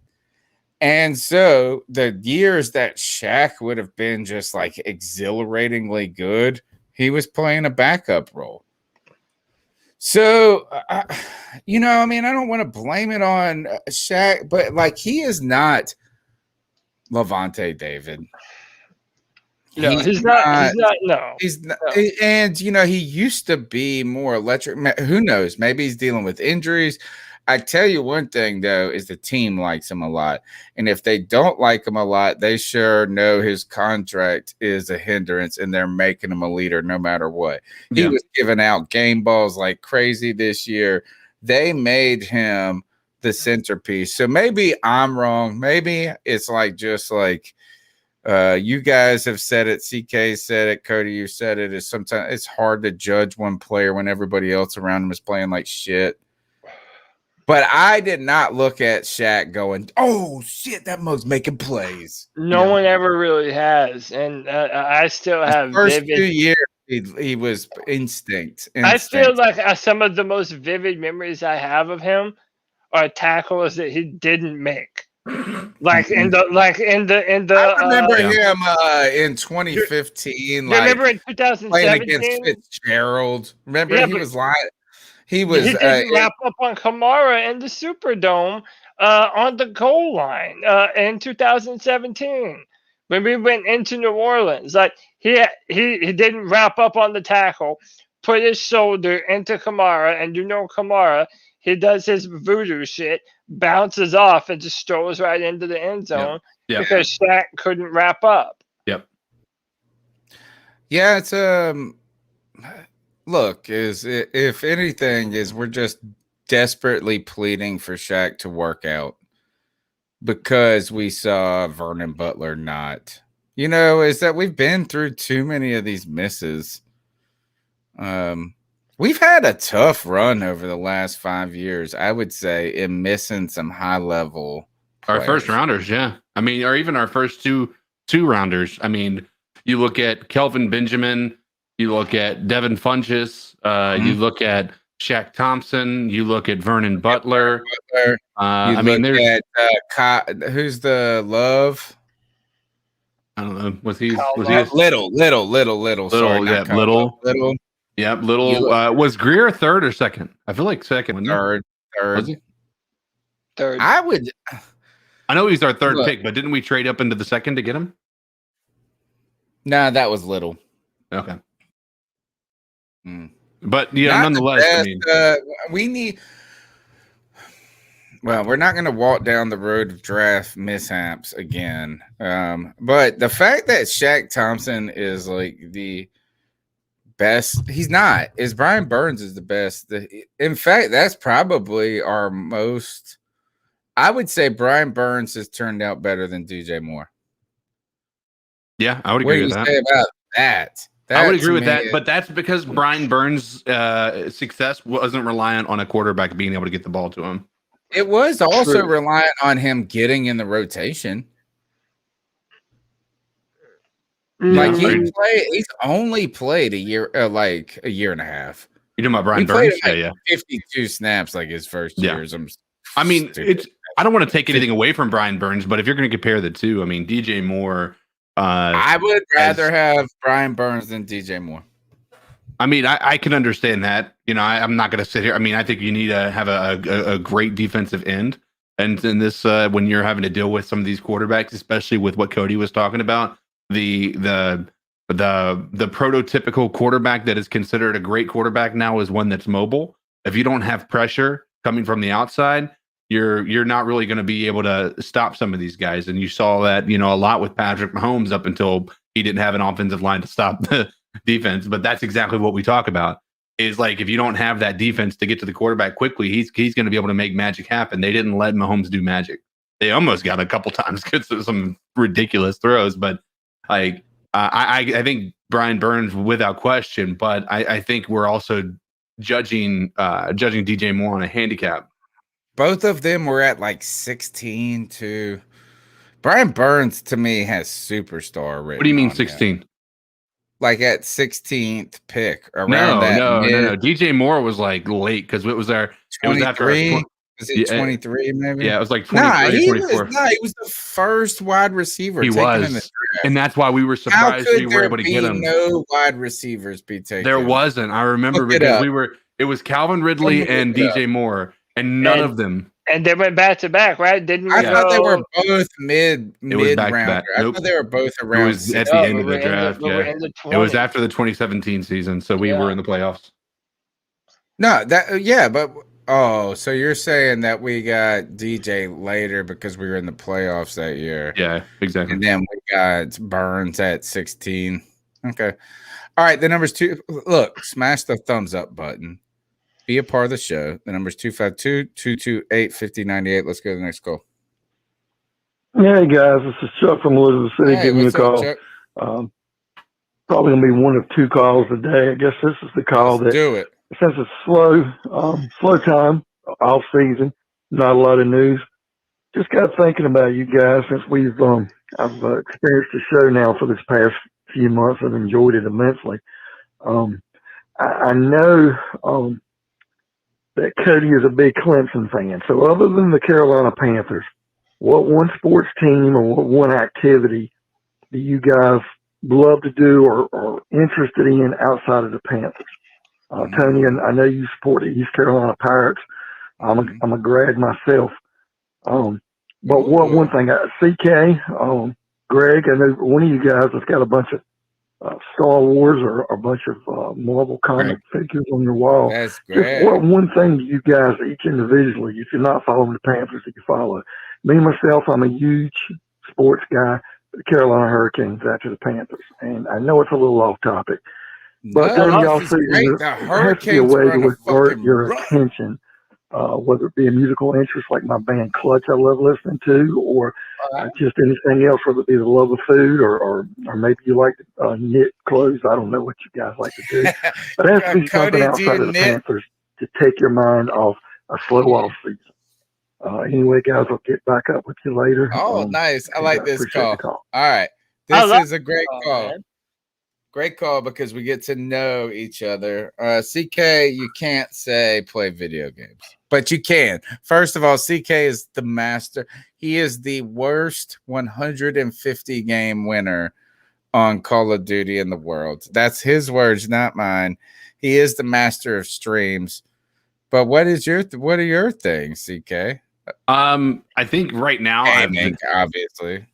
Gaming, yes. I mean, I didn't want to go easy on this. I wanted to also say following other streamers, but I can't really watch other streamers as much as I'd like, because I'd much rather be playing the game, which is why it was so hard for me to kind of grasp why people would want to watch me. But This is my favorite answer. Kevin says porn. I would say I'm starting in this. Obviously, I like the Marvel series. I like anything, sci-fi related. So anything that way. But honestly, the first thing that came to my mind when he said that was the stock market and cryptocurrency. Ooh.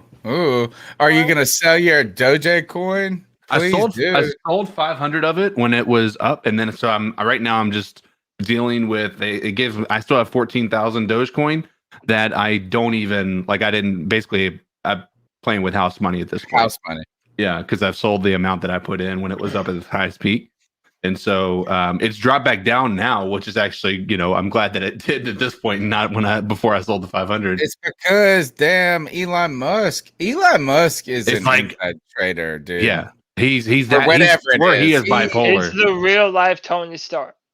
He is like bipolar, I think, as well, because like he's awesome. I love his energy. He makes markets move. I do like how he is a rich advocate.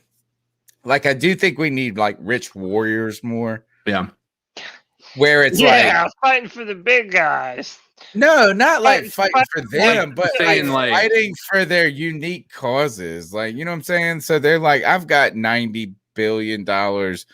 Instead of just trying to make more billions, I'm also going to try to build Tesla. You know what I mean? Like that's or space. Think of Elon Musk. It was like he did SpaceX, and we're talking, this is like 2009, bro. And he's so I like that. He's like a eclectic rich person. All right, Cody, what's your outside the Carolina Panthers? And CK, before we move on from the stock market, I do want to say this. I started a stock market account in 2015, 2016. Yeah. Like I put $2,000 in it. Yeah. It's like my fantasy stock account. It's not fantasy because it's real money, but still, I'm not like relying on it. This past week it is hit $6,000. So nice. It's tripled in 6 years. Yes, that is nice. The sad part about this is that like 98% of any money I have made has been off of two companies, and it's PayPal and Square. And I've been selling Square off for the past 6 months, like a little bit by a little bit, and the bits just keeps running because of Bitcoin. Yeah. PayPal and them are all they are fluffed up because Bitcoin is hot right now. So I don't think I'm good at stocks. I just happen to be good at buying Square, which I bought at like $30 originally. Do you want me to depress you even more? $270. So I put my stimulus check in when the stock market crashed at the beginning of the whole pandemic. And then that turned into 3,000. And then I took that out of the market and I put $500 into Dogecoin, and then that turned into 1,800. And so like I took $1,300 and then turned that into $5,000. Yeah. In a matter of less than a year. You got to pay a lot of taxes on it then. I'm keeping everything in. Like I haven't withdrawn it and actually put it in my bank account yet. You're going to lose then. All right. Don't be afraid of the tax, man. Just take your money. Cody, what is your love outside the Carolina Panthers? So yeah, you already might know the Clemson Tigers. That's That's my college team. I go hard for my Tigers. But if you've been listening to the podcast or if you follow me on Twitter, I am a diehard MMA fan. I've been a huge MMA fan since I was 15 years old. I've met Dana White. I've met Joe Rogan before. I've just how I break down football film for you guys. Like I could do that with MMA too. Striking angles, different styles, takedowns. Like I love it. I'm into it. Is it fighting in general or just MMA? Fighting in general. Like I grew up loving like anime, Dragon Ball Z, like all these different action types, Marvel comics. Like I thought my man was going to say boxing. I grew up loving boxing. But it's the best sport. It's I swear, I sport, remember I boxing was watching Mike Tyson with my dad when I was like 5 and 6 years old. So I have been watching fight sports forever. I only asked because my a high school friend of mine, she's in bare knuckle boxing. And it's like taking it back to 1905. She just fought. Hold on, let me tell you. Bare knuckle box? Is that allowed? Yeah, no. He's talking. There's an organization now. It's called Bare Knuckle Fighting Championship. Yeah, and there's actually an argument that it's safer. Yeah. So she fought, and she just fought and beat. What's this person's name? Tony. Oh my gosh, no, what's her name here? But yeah, Tony, they're saying like if you wear gloves and you have hand wraps, your hands are secured, and it allows you to just keep wailing. It allows you to punch even harder. Whereas there's an argument for this. I saw a guy make it. There's this like they're not Anasazi Mexican, but there's this group of people that live in Mexico, like they're like they're indigenous people, and they like run till like they're 90. Like they run to like the next town, and it's like, and I watched this guy, and this guy who I saw him like on Oprah or something a long time ago. But his point was is that they run barefoot, and his argument is that running barefoot was healthier than running with shoes on because you can just put your head down and plow through injury and pain and this and that.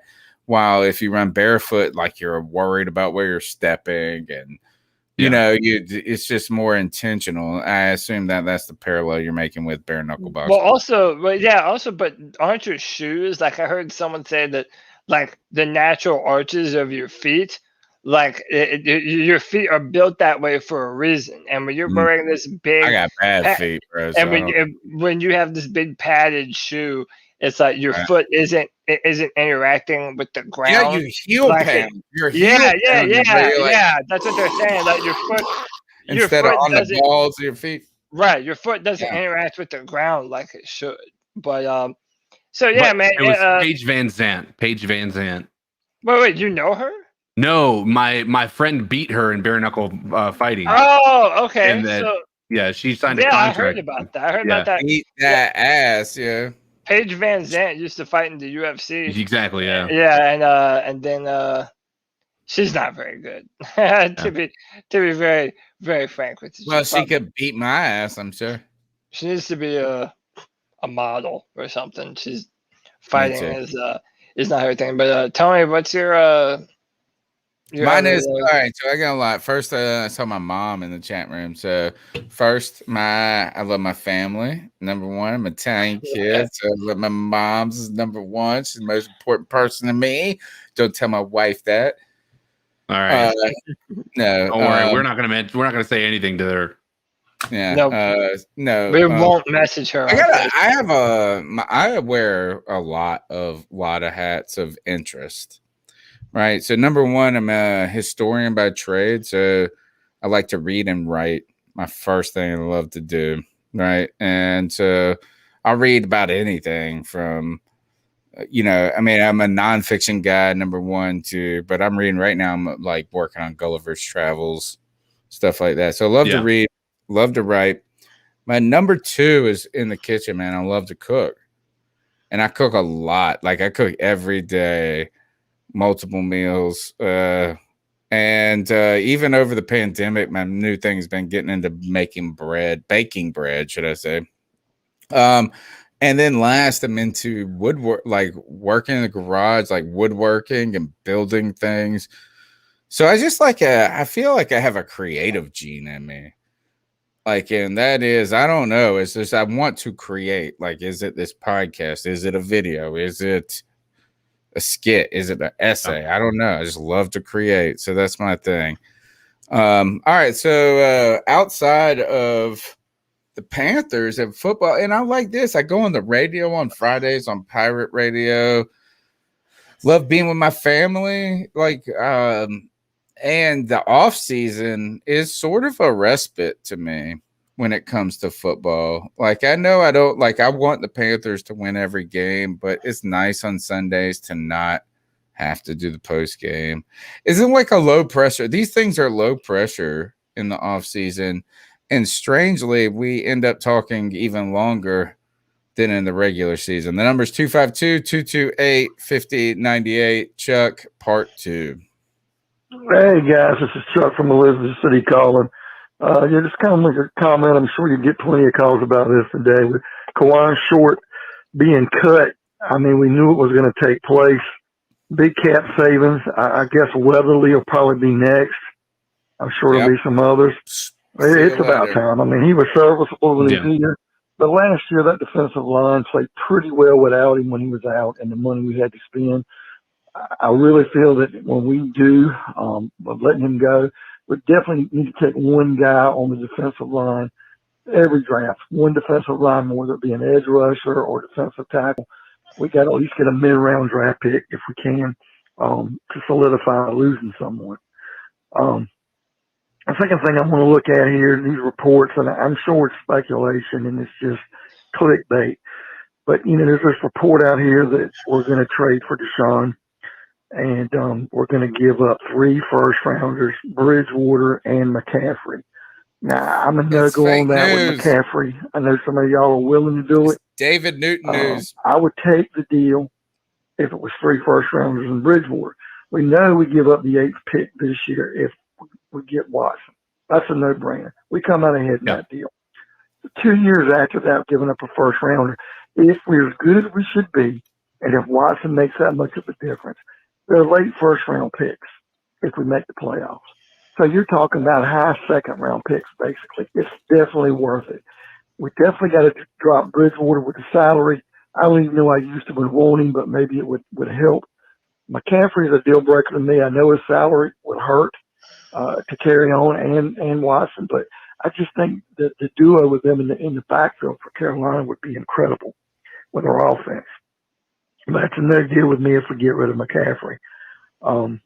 Now, one thing we ought to look at, too, we definitely know that if we end up drafting a quarterback, I don't know how we're going to better keep Bridgewater because I just don't see him being the kind of guy that's going to willingly sit back and train someone to take his place, or if he starts struggling with getting the rookie in, it's just not going to end well. We've got to get him out of Carolina, even if we take the loss and just cut him. It sucks. Chuck is on board. We're not always on top of things. It was one mistake I've seen this organization make. The one. Come on, Chuck. The one. I love that. There. Love that optimism there. Thanks, Chuck. My man, Chuck in Elizabeth City, big part of the show. He said in his last call, recent edition in this past year, we're in season 9, and I expect Chuck to be a fixture of this show moving forward for the next 90 years, where we make 0 mistakes on the show and as part of the organization. Interesting thought about this is, would Teddy Bridgewater be toxic? Toxic Teddy Bridgewater. You bring in Trey Lance, you bring in this. I feel like we would just be like, if he won't in line, if he ain't towing the what is it? Towing the business. What do they call it when you like you got to make party line? Yeah, is that like you out of here? Like you either got like you're gonna be a healthy scratch every week or you get it together, bro. Yeah, and also, what would make him feel entitled, especially playing quarterback in the NFL? What would make him feel so entitled to the Chat job? room, beat me to the punch, chat room. Like, did he? I mean, it's in. Oh, dude. Oh man, you and his so predictable, Tony Dunn. But listen, dude, he pisses me off, man. Like, it went to a point where it was like, it sucked because I didn't think Teddy Bridgewater was going to be good, and I wanted him to be good because he was on the team, but also he was a success story. But like, I just wasn't gonna He let got mad my because mind everybody be started to love him when it was clear that not we, because first I think we have been very consistent from the beginning. I'm like whole ready to year. go back and the tape. Like, bring me Yeah, back to the before tape the- where you before the saw year that I was started. excited about Teddy Bridgewater. Never. No. I think it was the small vocal group of Teddy Bridgewater like advocates that really pushed us away. Yeah, Like, it they wasn't got even his distracted. play. It was like, you know what? We don't hate Teddy Bridgewater. We don't even hate Marty Herney. We hate these four assholes Yeah, on the we hate internet y'all. that love him more Yeah. than anybody. We hate y'all trying to pretend like he's some God's gift of quarterback. Yeah, and dude, that's like blind fandom, man. Cheering for a guy and hoping that he's going to be something that he isn't. That was a pipe dream, man. But I said before, I said tonight, I would prefer to have Deshaun and Christian be on our team, both of them. I just wish that it wasn't for the dollar amount that we're paying Christian. By the way, I can't wait till we get to my ice up pit tonight because I What if really you don't have either on feel- the team? That would be funny. All right, next Right. call. Hey guys, it's Dolphin here. I called in. I sort of watched the show beginning of the season. Love the podcast. David, Nice. the name's Dolphin. Thanks, man. Just want to get your guys' thoughts on a few things. One, we obviously know that KK got cut today. Panther legend, second round pick in 2013. He had some good years there. I mean, we loved him. Injuries last two seasons really, hurt him. Obviously, it's really the reason I think he's gone. I mean, his production even for 2017, his last full healthy season, was a really good one. He was definitely a diamond in the rough for us. One of the best defensive tackles we've had here. I think he's had over 32 sacks from inside. That was very. I mean, him and Starr, that 2013 class, they were dirty, and we're missing. I'm sure. I mean, we're missing Starr in a way. He got some good money, and he might go to Buffalo. He might go to Buffalo, join Starr up there. I mean, Starr did so much for us in terms of run defense, one of the better run stoppers in the league. But what do you? This is kind of a Cody question, and anybody really. But I know Cody's been very big on the Deshaun Watson front. What is the line for us trading for Deshaun, in your opinion, Cody? Because I mean, we have a lot of young guys on this team. Sorry if you guys hear the car. I'm on the way to my mom's right now. But what is the line? Brian Burns is a guy I'm not really wanting to give up. Derek Brown's a guy I really don't want to give up. And definitely not Chin. I mean, those are. I saw a trade scenario today just scrolling through on Twitter, and I think it was Chad Forbes who was talking about it, how the Panthers wouldn't be dumb to give up, Derek, Chin, and Brian, and 2 firsts on top of it for Deshaun. Like, That's the whole fucking team, bro. That's too much. Top 3, arguably. I mean, he's when top they 5 say for sure, 2 arguably top 3. defensive players, they don't mean the best ones. Josh Allen are both up there, but Aaron Rodgers, obviously. But yeah, Cody, what do you think about that? And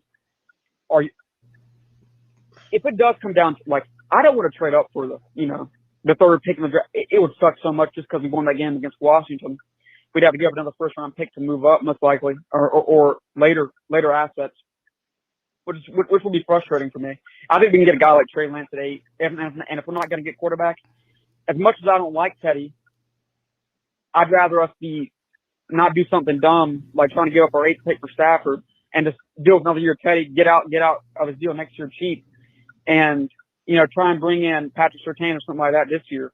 As much as I think it'd be hard for them to build excitement, but for this next season, because Panthers fans are fed up with Teddy. All right, I think this, and I know that question is directed for you, but I kind of am in the camp right now of let a quarterback fall to us at 8. Like, I feel like I'm like, come on, Trey Lance. Come on, Justin Fields. Somebody's falling to us at 8, and we don't got a lot of mock drafts have that happening, and I know you mentioned that to me on Twitter too.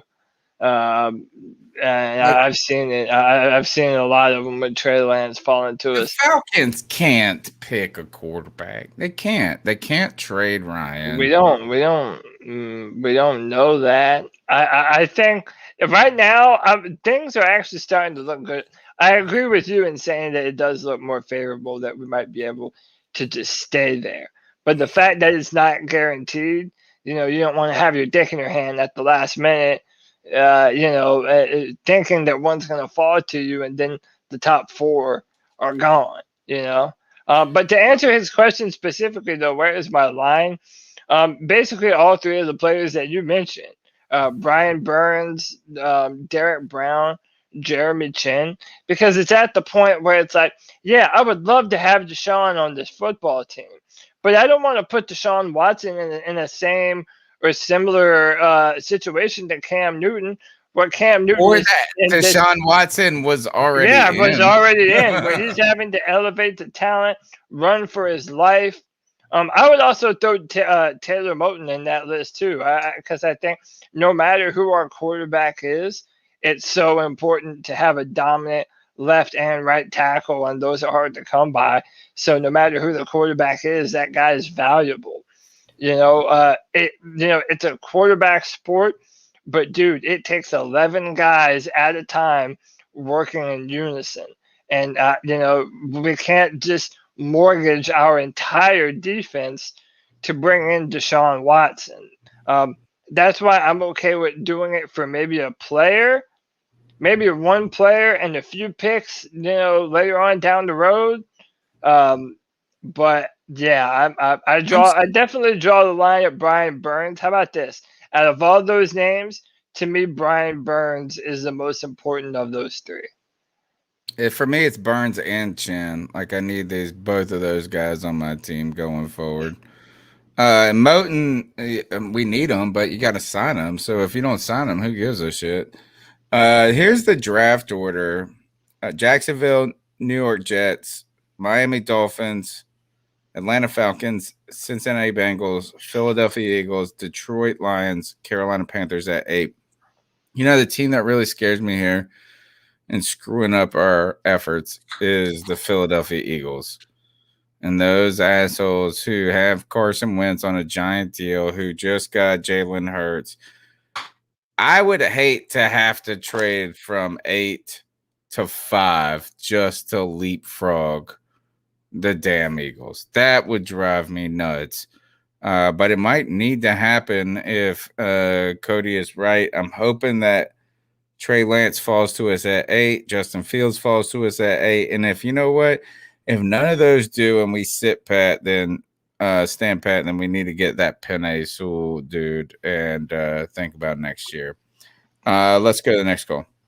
My podcast brothers, how y'all doing? Yeah.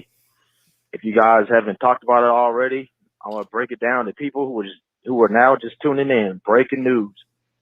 I just saw on Twitter that the Panthers are willing to give up Christian McCaffrey to sign Deshaun Watson. What in the living hell, man?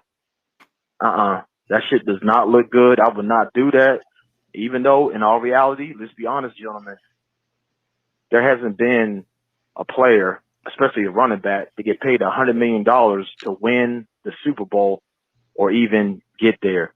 Let's be honest. But there's no way in hell I would do this. I wouldn't. No way in hell. I want Deshaun Watson, you know what I'm saying? But there's no way in hell I'll give up CMC. I mean, we lost Cam. We lost Greg Olsen. Luke Kuechly went out, due to injury or whatever. You know what I'm saying? Come on now, man, y'all. CMC is once in a lifetime Deshaun, running back. bro. Oh my God, man. When I was a kid, there was a gentleman by the name of Roger Craig that used to play for the 49ers who could catch the ball and run. Then there was Marshall Faulk. And now you got people like Christian McCaffrey. There's no way in hell I would do this shit, man. Even though let's they got not balls, sleep on Christian, man. Shit Just off if because they did that shit. But come on now, y'all. Give me your thoughts on that. Keep pounding. I think the first thing about your call that I like is let's not sleep. NFL fans and NFL GMs and NFL teams have recency bias. You want to know about this? Look at fantasy football rankings next year. It's just going to be the dudes that had the most stats this past year, and there'll be 1, 2, 3, 4, 5. And then all of a sudden, you're going to be like, oh, shit, Christian McCaffrey, they hid him. They protected him from injury, and he's going to have like a bazillion yards, right? And he'll be the number 1 running back before you know it. I think the other thing is that let's talk about Deshaun and Christian on the same team. That's what I want to hear. I want to hear that conversation. But my last point about this, I'm turning the mic to Cody. There is a guy by the name of, I told you guys about him last week, and John McClain, Houston Chronicle. Yeah, this guy is a treasure trove of discussion. Wonderful. I could listen to it for days. But he said that they were talking about the Warren Moon and how the Houston Oilers had to get rid of him because of the salary cap. They had just created the salary cap. Nobody knew how it was going to work. But the thought is, man, we have Warren Moon. We're just going to find our next Warren Moon and we'll be back, And 40 years later, they find Deshaun Watson. It took 40 years ultimately, or whatever it was, 30 years for them trying to find their Warren Moon. So that's a bit misleading because they thought that they found their Warren Moon. I mean, I'm not obviously to the same extent, but with Matt Schaub. Do you remember how much he paid? He got paid. Carr. I thought you were going to say Carr. Carr too. Don't get me wrong, but like Carr was the first. He was Schaub. number 1. I mean, you got to remember, Schaub he fell off a cliff. But they thought they found him, but they didn't find him. Yeah, correct.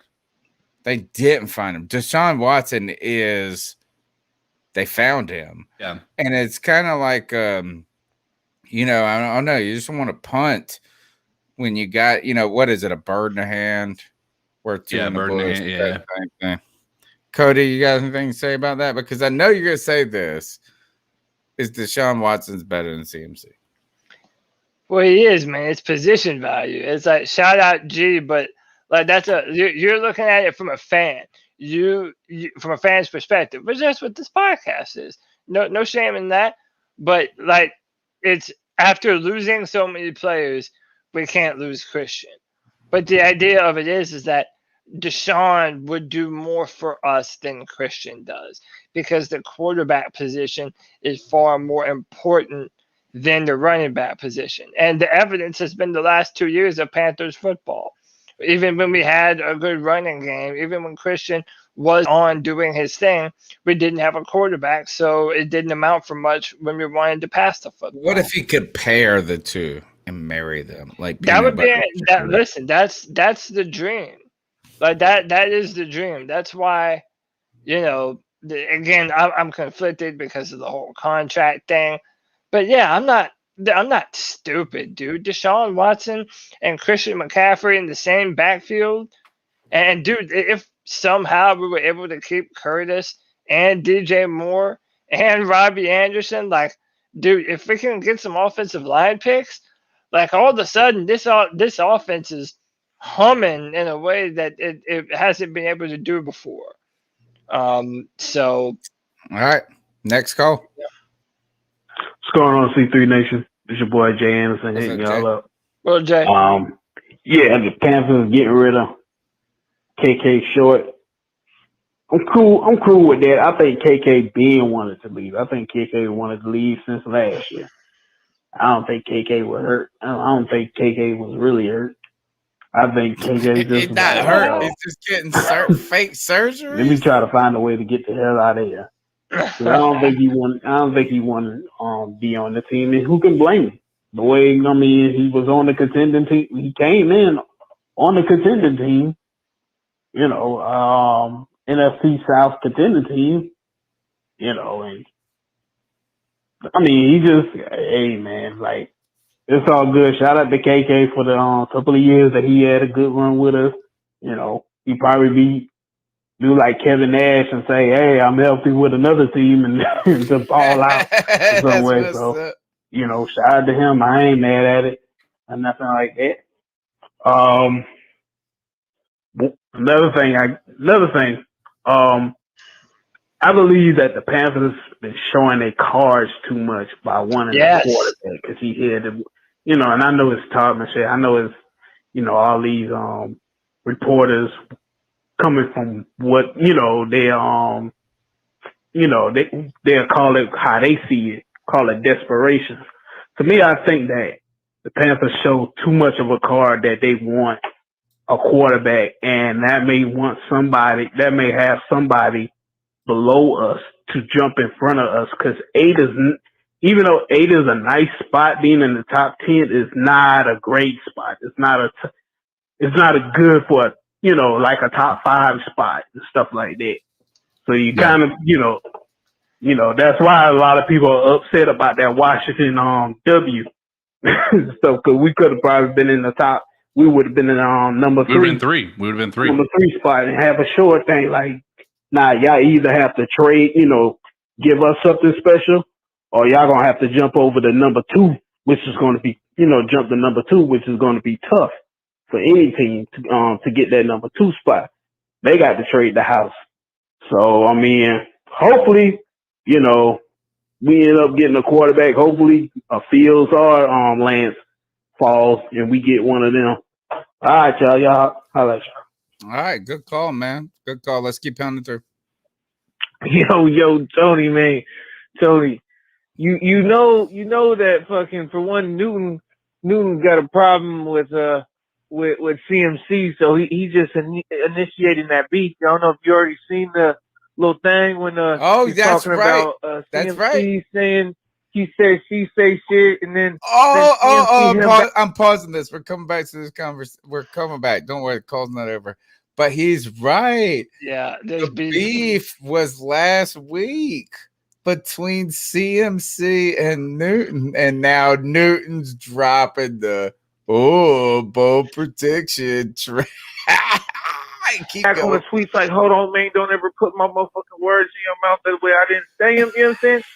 And, he's like, "Well, don't put you in my trade on agreement." The Teddy bullshit. Teddy's a part of the trade, so I think we gotta eat up this year right here. You know what I'm saying? But also Houston eats up. If you look it up, Houston eats up most of this shit on this year. I think we only got to pay like 17 or even less. I think like 12. M's this year. And then we don't have to pay Teddy, year after, but on the year after we're gonna have to pay Watson's real contract was like 37 M's. So that's what's gonna be pretty detrimental. But we should have that shit saved up because we shouldn't have to be dealing with no motherfucking no capital fiascos, and we got the boy fitting motherfuckers in the right position. So you know what I mean? Just stay up with your boys, stay positive. Shout out fucking CK, shout out Cody. You know what I mean? I just always open up the fucking Panthers app and just envision motherfucking Watson finally being up on here. And this is just one step closer to seeing my vision come true. And I've been said this, I would and will and is going to happen, give 3 picks for CMC, with 3 picks with CMC and Teddy B. Send them motherfuckers on a ship. Send back your boy fucking Watson and let the games begin. Shout out your boy QT0 out here in Cali, man. Probably gonna call in again, talk some more shit. You know what I'm saying? If I hear y'all saying something wrong, I'm gonna cap on you about it. So I'm gonna holler back. Thanks, QT. QT with a good call tonight, man. First of all, he brings a lot of good calls, but a good call tonight. I call it Watson Vision. Y'all be watching on Disney Plus. My mom is in the chat room. She said, "Put some soap in his mouth."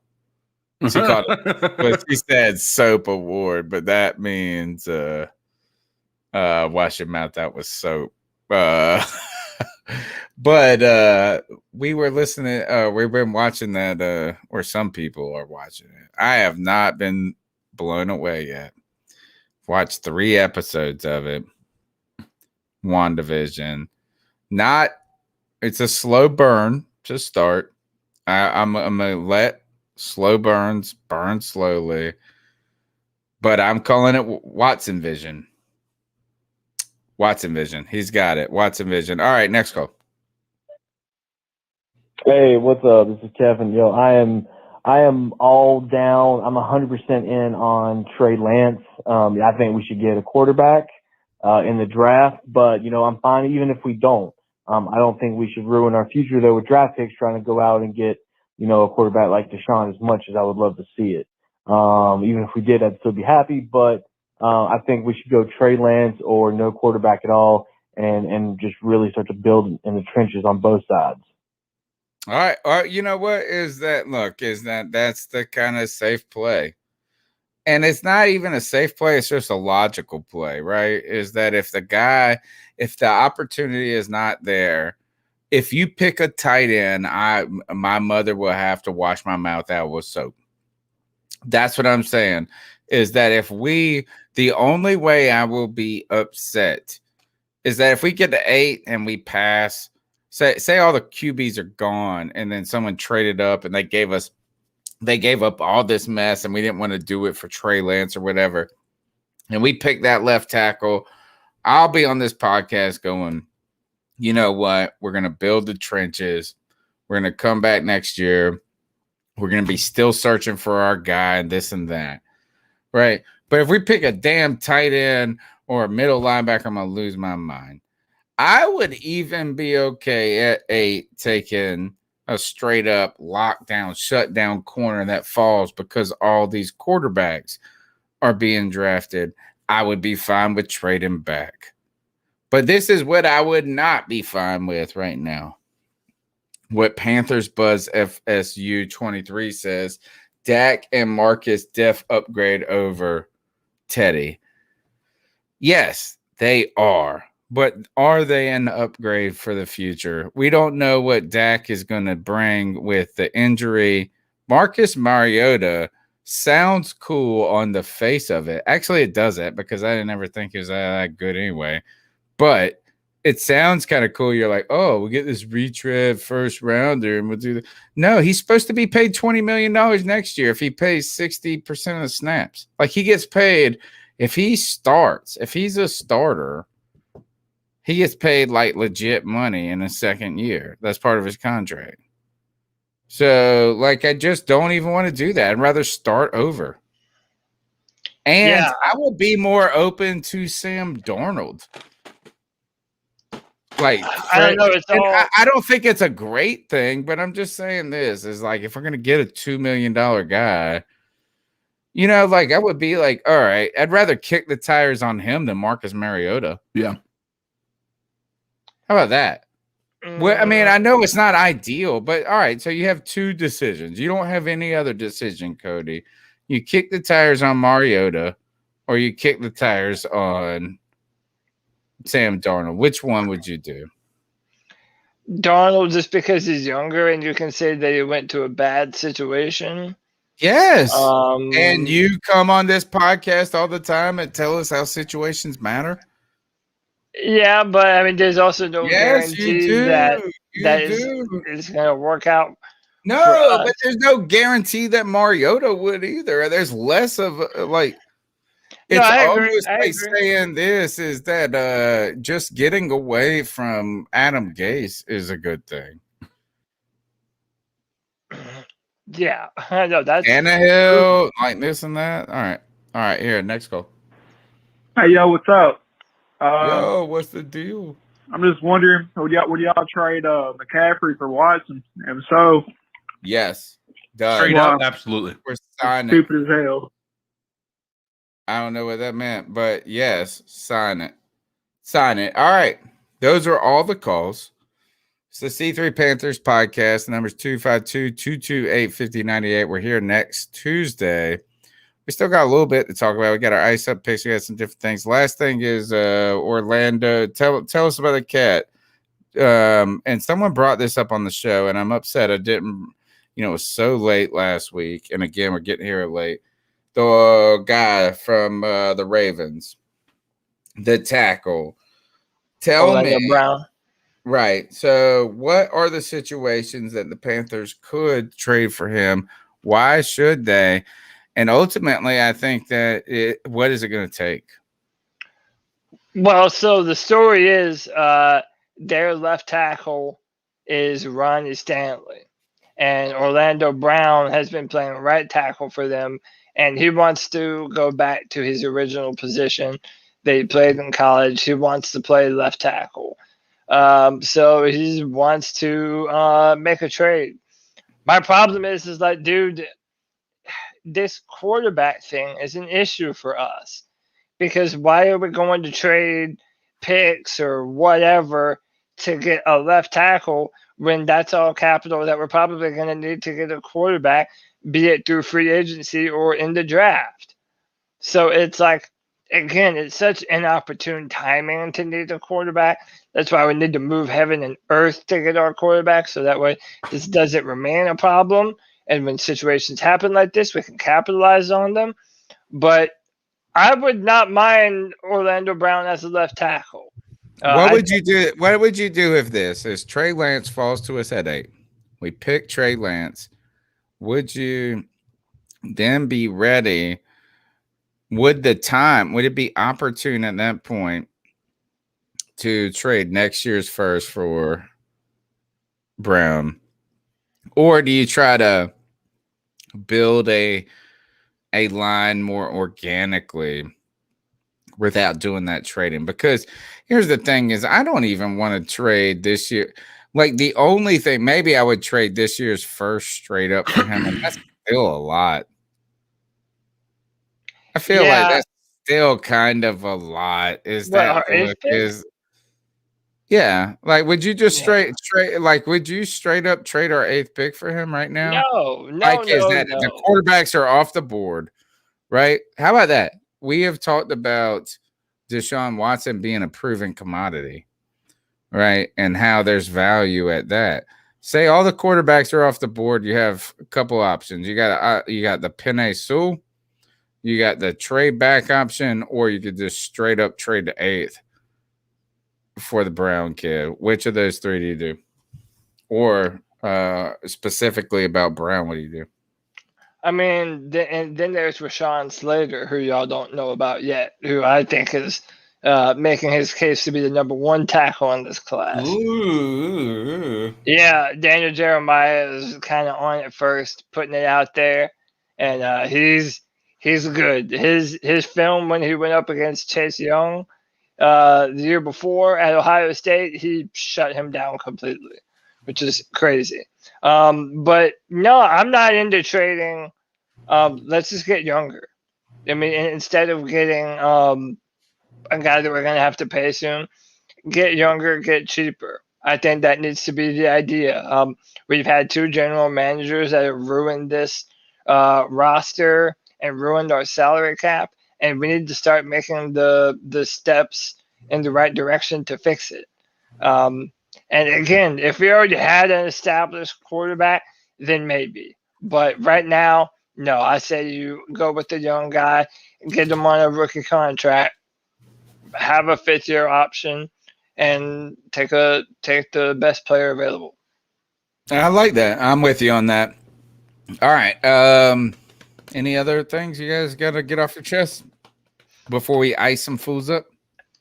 No, not really about the Panthers. No, I'm ready to hit this ice up. I think I got it. All right. So it's time for the ice up segment. It is the longest running segment on the C3 Panthers podcast, and actually is probably the only segment at this point. Oh, cat calls now. We have like 2 segments. We used to try to do things like breaking down the box. Should probably get back to that. It's our time to tell someone to ice up, toughen up, to get it together. It's our homage to Steve Smith. Everyone is fair game, except for my mama. who was in the chat room. I would say Mama Dunn, what we call Noni, up in the house. Don't be messing with her. But other than that, who wants to go first? I'll do it, man. Mine's fresh off my head, unless one of you go. I got a good one go too. first. Yeah, man. Listen. So after Tom Brady won the Super Bowl, there's been a lot of good questioning about GOATs, greatest all-time players, and who would be on the Mount Rushmore of greatest all-time players. And this conversation is being had where a person is being mentioned as the greatest all-time athlete, and they just don't deserve to be. And I'm talking about Serena Williams. And listen, dude, I am not trying to shit on Serena Williams. I think she's an incredible athlete.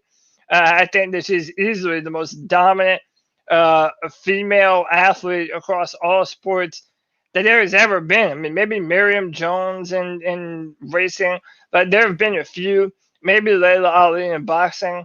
But who's the girl that does the gymnastics? A lot of people like to say Simone Biles. Simone Biles. Yeah, okay, man. You know, there's definitely a conversation to be had. But the minute you start saying that she is on par with or above the level of Michael Jordan, Tom Brady, LeBron James, Floyd Mayweather, like, dude, get out of here with that shit. And it's not rooted in sexism either. The amount of the ease of access that women have to get into tennis, like, you have to kind of come from money to play tennis growing up, right? Like, poor kids don't play tennis, okay? So there's a financial barrier that is in the sport, right? And then you look at the level of competition. Michael Jordan, Tom Brady, Floyd Mayweather, if you look at the guys that they have had to go up against, it is a literal who's who of the best athletes in their respective sports of all time. Of all time. I'm sorry, but female tennis and the level of competition does not stack up to where she is to be considered one of the greatest all-time athletes. I'm sorry, she doesn't even compare to like Pete Sampras and Nadal and Federer and all those guys. I'm sorry, it's just I disagree with this take so much. Dude, I don't care, man. Like, these people are whenever you face the best competition in the world for like 20 years, bro. Yeah, and the best female player of all time. I'm sorry, but you have to draw the difference in comparison between male and female, because I don't think it compares, man. It really doesn't to me. I'm not saying she hasn't been dominant, so I'm icing up everyone because it's insulting to all the real GOATs and the people who have earned. Damn, all the real GOATs. This bitch is like the best. Yeah, but forever. Yeah, but don't put her ahead of LeBron. Don't put her ahead of Floyd. Don't put her ahead of. I agree. All right, it's your ice up pick. It's your ice up pick. The only don't. A genuine question. Who would you out of those four names I mentioned? Tom Brady, Floyd Mayweather, LeBron, and MJ. Who would you put Serena above? LeBron. You would. Serena is a better. LeBron is lost. Athlete. Look, I would. Yeah, I would. Well, it's like no. Don't call me. It's look. If you want to say athletes, that's one thing, because then, like, we could be talking. Simone Biles should probably be the most athletic person. You're talking about like the tip top of their sport. Right. And I think this is that look, as MJ didn't really lose. Maybe I'm sugarcoating the past. I don't remember a lot. Floyd Mayweather never lost, bro. Never. Floyd is one of the LeBron, I would say, has lost some shit. Is like she has been dominant. I think she only lost like her first match, and she was like having a baby. Yeah, but LeBron was also going up. Like, yeah, she has been the most dominant. She is.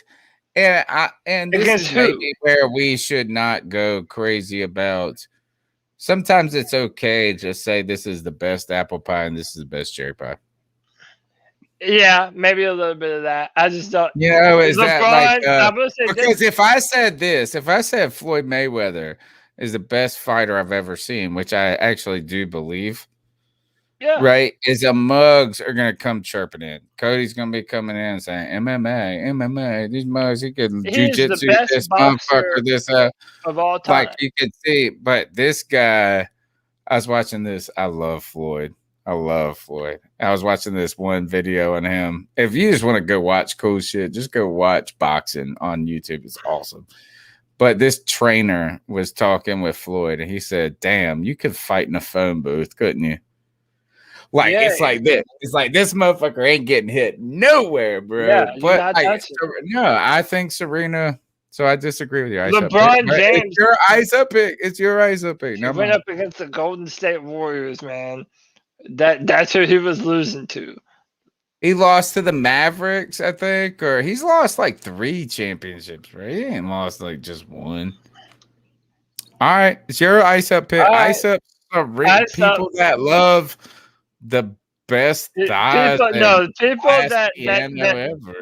that overrate Serena. Out of all the people that I thought, you were the last person in the world that I would have thought that would have taken that beautiful chocolate woman and been. I love Serena. I can hold 2 opposing ideas in my head at the same time.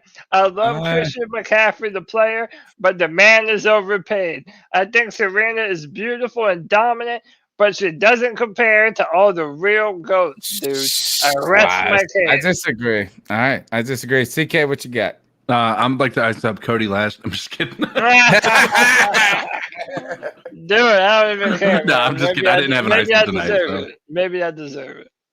I couldn't think of an ice up that I haven't already touched on with regard to David Newton. All right. I mean, David Newton's already been. I iced him up last week. I know, and he's back in the news. Yeah. Right. It's like a perpetual ice up pick for David Newton. Yeah, we'll just say David Newton. We keep him on ice like that old casserole that we don't want to eat in the freezer. Should we all should we just get together and not create a petition, but just create a group of people that are willing to write a letter to the manager and then just they're already there. They're already there, bro. You don't even have to create the group. It already exists. We'll just sign it collectively. It's not gonna work. That's good. Collectively. It will make him. It will entrench him more. Yeah. The only way to get rid of David Newton is to not care about it. Shit. It's like when he misspells something, be like nothing. That's the only way to get rid of him. He has generated more interest by being him than by anything. All right, my ice up pick is this: I broke my thumb over the holiday. Look, I got the split off. I had this surgery, so I go to the doctor for the last time, and you go in there and you got to go see the last time. I saw the surgeon. Excuse me, I should call him a surgeon. The surgeon for the third. I saw him 3 times. I saw him the pre, the middle, like after they check it after 2 weeks, and then they check it at the end. In between, you hang out with the physical therapy people. So, part of the COVID requirements when you roll up into a doctor's office is they take your temperature. And I always I wear a hat a lot like this. So you go get your temperature taken, you gotta lean in, they got the little thing, so you take your hat off like this to give them like the full forehead, not a 3 head. You need a 4 head. So I take my hat off like this, and this girl, the girl that was working the desk was probably like 20, 22 years old. And let me just say this, not an intimidating 22 years old. Is that you're not like the 39-year-old guy who's like, oh my God, this is the most gorgeous 22-year-old, basically you were looking into a mirror. Okay. Ouch. So I take my hat off like this to give her the forehead access, and she goes, whoa, you got some gray hair. And I was like, well, duh. Like, I mean, like, and look, I'm used to this. Is my like, I had my first gray hair when I was in 8th grade. I've been salt and pepper for a while. You know, no big deal. So every time someone says to me, like, oh, you got a lot of gray for your age, I always say, oh, well, I had my first gray hair when I was in 8th grade. You know, like, it's just kind of like the conversation you go down. And so she says this, and I say that, and it's kind of joking at first. And the girl beside her is like this. She's like, oh, God, this girl said he got gray hair. Like, so she's listening. And so I said, well, at least I got this beautiful head of hair. You know, that's what I said. Like, and then I put my hat back on. And this 20-year-old goes, No, she didn't say. She said, man, my dad is not much older than you, and he ain't got no hair. I thought you were about to say she was slitching her number or something. And I was like, yeah. I was like, bitch, I am 39 years old. I understand I got some gray hairs. I got this beautiful, fantastic lettuce too. B. But C, I ain't got nothing in common with your bald ass dad. Dad. At that point, she's trying to be disrespectful at that point. Yes, like you doubled. Yes. Yeah, she was trying to shade you. Get the fuck out of here. You want nothing. Anyway, look, this thumb is garbage now. Oh no. Nah. But I played some video games for the first time. It was awesome. Can you grip some shit? Yeah, I can. It's all right. It's just like not the total bendy. You know what I'm saying? Like, look, that's the difference. So it's going to get there. All right. That's the C3 Panthers podcast. Numbers 252-228-5098. My name's Tony Dunn. They call me the professor. You can follow me on Twitter at @cat_chronicles. That's right. At symbol cat CAT_chronicles. We want you to be a part of the C3 Panthers podcast. Look, it don't cost nothing. Sub up, share up, write a review. Hell, give me a thumbs down. Tell me that I look like your dad for all I give a shit. But just help us spread the word that the longest running Panthers podcast in their 9th season, trying to build this community, hanging out with Cody Lashney. Where can they find you? Yeah, man, find me on Twitter at Cody Lack, CODYLAC. I think I'm going to keep that trend, man. I might do a poll every week and just give us something to participate with and talk about and get some fan interaction. So check out my Twitter. And then every other week is a brand new mock draft on drafttech.com with all first-round comments written by yours truly. Y'all, I put David Newton to shame, okay? I'm actually writing good shit. I put David Newton to shame, reading my shit. I'm really doing good work over there, trying my best to write some solid stuff for Panther Nation. That's it. Check me out. All right, CK, how can they get after you? You can get after me at facebook.gg or fb.gg or Facebook Gaming, wherever you would like to watch streams, essentially. And I'm Codizzle_Allen. You can find me on most social media platforms that way as well. But yeah, I stream most nights, have some fun, playing some Call of Duty, getting a little tired of Call of Duty, ready for something to either change with it, or I've been playing this Escape from Tarkov. So if you guys are interested in watching that shit, watch me. You don't play Apex? I played a little bit of Apex. It's not like it's not my go-to game or anything. Friends I know play it, love it. Yeah, Apex is good. Like, don't get me wrong. It's just the problem is the audience. Like, it's the tough thing. It's tough to not play Call of Duty because that's what I've built my entire platform on was playing Call of Duty. So I'm gonna have to flip back and forth. It's tough. That hurts in the algorithm a lot. It's all right. Just pick half your streams. All right. Yes, I am your daddy, folks, and this is the daddy of all podcasts. We'll see you Tuesday night. Until then, keep pounding. Hit me on Twitter, Gmail, wherever you want, and let me know. Do you want to get a Discord channel? I'm trying to make that next. All right. We'll check you out later. Peace.